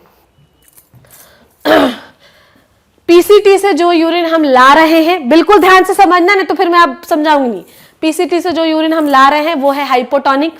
ठीक, हाइपोटोनिक मतलब कि अभी इसमें सॉल्यूट ठीक ठाक है, सॉल्वेंट भी ठीक ठाक है, आइसोटोनिक है, नॉट हाइपोटोनिक, आइसोटोनिक। सॉल्यूट और सॉल्वेंट बराबर है, पर PCT is permeable for the water. ये वाटर को निकालकर मेड्यूलरी इंटरस्टिशियम में भरती जाएगी भरती जाएगी भरती जाएगी। ठीक है, पानी खींच लिया तो उसमें नमक बचा सिर्फ। ठीक है, सॉल्यूट बचे, नमक बचा, तो ऑस्मोलैरिटी कितनी होगी? 1200 ऑस्मोल पर लीटर, मतलब 1200 milligram of solute in 1 litre of water. ठीक है, at the tip of the end आते आते तक ऑस्मोलैरिटी 1200 हो गई, डन। पर जब जैसे जैसे आप कहां पर चढ़े, आपने ascending limb of loop of Henley में आपने NaCl को खींचा और मेड्यूलरी इंटरस्टिशियम में भरते गए स्पेस में, और फिर आपकी ऑस्मोलैरिटी कम होती गई, 900 से 600 हो गई, 600 से 100 हो गई। ठीक, फिर आप DCT में गए, डीसीटी में आपने क्या किया, डीसीटी में आपने किया ये, आपकी ऑस्मोलैरिटी अभी कितनी 100 ऑस्मोल पर लीटर, मतलब अभी भी इसमें पानी भी बहुत ज्यादा है और सॉलिड सिर्फ 100 मिलीग्राम है। तो अब आप डीसीटी में गए तो आपने और पानी खींच लिया, कलेक्टिंग डक्ट में गए तो आपने और पानी खींच लिया, आपका यूरिन फिर से गाढ़ा हो गया और गाढ़ा यूरिन बाहर किया, कितना कॉन्सेंट्रेशन वाला, 1200 ऑस्मोल पर लीटर वाला। ठीक है, इस पूरे लूप ऑफ हेनले के बीच में है वासा रेक्टा। ठीक, तो यहां से जो भी NaCl आप लाएंगे वो भरेंगे आप मेडुलरी इंटरस्टिशियम में। वासा रेक्टा की descending limb loop of Henley के असेंडिंग लिम्ब के सामने होती है। ब्लड जो आप ला रहे हैं उसका ऑस्मोलैरिटी कितनी है, 300 ऑस्मोल पर लीटर। ठीक है, अब इसमें आपने NaCl भर दिया तो ब्लड गाढ़ा हो गया, ऑस्मोलैरिटी बढ़ गई 500, और गाढ़ा हो गया 600, और गाढ़ा हो गया 900, बहुत गाढ़ा हो गया 1200। अब यहां पर नमक बहुत ज्यादा है ना, तो एक तो वासा रेक्टा को NaCl देना पड़ेगा, कहां देना पड़ेगा, मेडुलरी इंटरस्टिशियम को। तो इस तरीके से भी ब्लड आपका ठीक ठाक पतला होने लगेगा, और साथ में जो पानी मेडुलरी इंटरस्टिशियम में भरा हुआ है वो भी आप वासा रेक्टा को दे देंगे, तो आपका ब्लड जो है फिर से आइसोटोनिक कंडीशन को अचीव कर लेगा फ्रॉम 1200 ऑस्मोल पर लीटर टू 300 ऑस्मोल पर लीटर। अब ये जो NaCl यहाँ भरा हुआ है ये मेडुलरी इंटरस्टिशियम से होते हुए फिर से किसको दिया जा सकता है, ascending limb of loop of Henle को, फिर से ascending limb of loop of Henle इसको एक्सचेंज करती है। It is called as Na plus counter current exchanger. इन दोनों को क्या करते हैं, Na plus counter current exchanger. तो मेडुलरी इंटरस्टिशियम में जब NaCl की मात्रा बढ़ने लगती है ना, तो फिर से जो है किसको दे देता है, ascending limb of loop of Henle को। जब असेंडिंग लिम्ब में बढ़ने लगता है तो मेडुलरी इंटरस्टिशियम को। अच्छा, अगर बहुत ज्यादा बढ़ गया तो हम थोड़ा थोड़ा NaCl यूरिन से भी बाहर कर सकते हैं। ठीक है, so this is all about the how we concentrate, how we make the गाढ़ा यूरिन। मैंने आपको बताया कि किस तरीके से आप यूरिन को गाढ़ा करते हैं। इस लिम्ब से आप पानी खींचते हैं, इस लिम्ब से आप NaCl खींचते हैं, डीसीटी से आप पानी और NaCl दोनों खींचते हैं तो गाढ़ा हो जाता है, और कलेक्टिंग डक्ट से और खींचा आपने क्या, पानी, जिसकी वजह से यूरिन आपका और गाढ़ा हो गया और आप 1200 ऑस्मोलैरिटी का यूरिन बाहर करते हैं। ये चीज आपको याद रखना है। ठीक है, ये हमेशा याद रखना। इस लिम्ब को, the ascending limb of loop of Henle को diluting limb of loop of Henle कहते हैं। अगर आपके कलेक्टिंग डक्ट में यूरिया का कॉन्सेंट्रेशन ज्यादा हो रहा है तो यूरिया को भी हम लोग मेडुलरी इंटरस्टिशियम में भर देते हैं, मेडुलरी इंटरस्टिशियम से उसको लूप ऑफ हेनले में लाते हैं और फिर से उसे डीसीटी से होते हुए बाहर कर सकते हैं। तो इस तरीके से आपका ये जो स्पेस है ना, इसका हमेशा कॉन्सेंट्रेशन मेंटेन रहता है। इन द लास्ट थिंग, अब मैं आपको एक पूरा समरी करके बता देती हूं। ठीक है, इधर आइए, देखिए किडनी में आपने पिरामिड पढ़ा था, किडनी में आपने क्या पढ़ा था, पिरामिड। अब आपको इस पिरामिड का मतलब आज मैं समझा देती हूँ। जब आप पिरामिड पढ़ते हैं तो इसका मतलब ये कि जब आपने यूरिन शुरू किया था फिल्टर करके तो पानी का कॉन्सेंट्रेशन बहुत ज़्यादा था, पर जैसे जैसे आप यूरिन को बढ़ाते गए आपने सारा पानी, ठीक, किसको दे दिया, आपने सारा पानी इस मेडुलरी इंटरस्टिशियम को दे दिया, जिससे आपका यूरिन अब इतना गाढ़ा हो गया और फिर इसे आप कलेक्टिंग डक्ट से, मतलब आप यूरेटर से होते हुए बाहर करेंगे। तो अब आपको समझ में आया कि किडनी के अंदर ये जो पिरामिड है इनका शेप कैसा, क्यों ऐसा है। अब पूरी कहानी आपको क्लियर हुई कि पिरामिड का चौड़ा पार्ट हमको ये बता रहा है कि पानी यहाँ पे बहुत ज्यादा है, पर जैसे जैसे आप आगे बढ़ाते जाएंगे यूरिन को, आपका यूरिन गाढ़ा होता जाएगा। तो टिप ये बताता है कि यहाँ पे यूरिन का कॉन्सेंट्रेशन बहुत ज्यादा गाढ़ा है, 1200 ऑस्मोल पर लीटर, और आप अपने यूरिन से 1200 ऑस्मोल पर लीटर का यूरिन बाहर करते हैं। मैंने इस टॉपिक में भयंकर मेहनत की है, बहुत तेजी से आपको पढ़ाया है। मुझे नहीं लगता कि इतने खतरनाक तरीके से आपको और कोई पढ़ा सकता है। इस लेक्चर को ना बार बार देखना, नहीं तो स्किप हो जाएगा। See you in the next class. मैं आपको रेगुलेशन ऑफ द किडनी पढ़ाने वाली हूँ। ठीक है, मेरा गला दर्द हो रहा है पर मैं हार नहीं मानूंगी जब तक ये टॉपिक तुम्हारे दिमाग में घुस नहीं जाता। ठीक है, तो अगर समझ में नहीं आए तो don't fear, if I am here, तो मैं हूं ना, तब तुम्हें बिल्कुल नीट में निकल जाना ही है, डॉक्टर बनना ही है, तो ये चिंता छोड़ दो। See you in the next class. घर पे रहिए, सेफ रहिए, लेक्चर देखते रहिए, और जो ना समझ में आए please let me know. Thank you so much.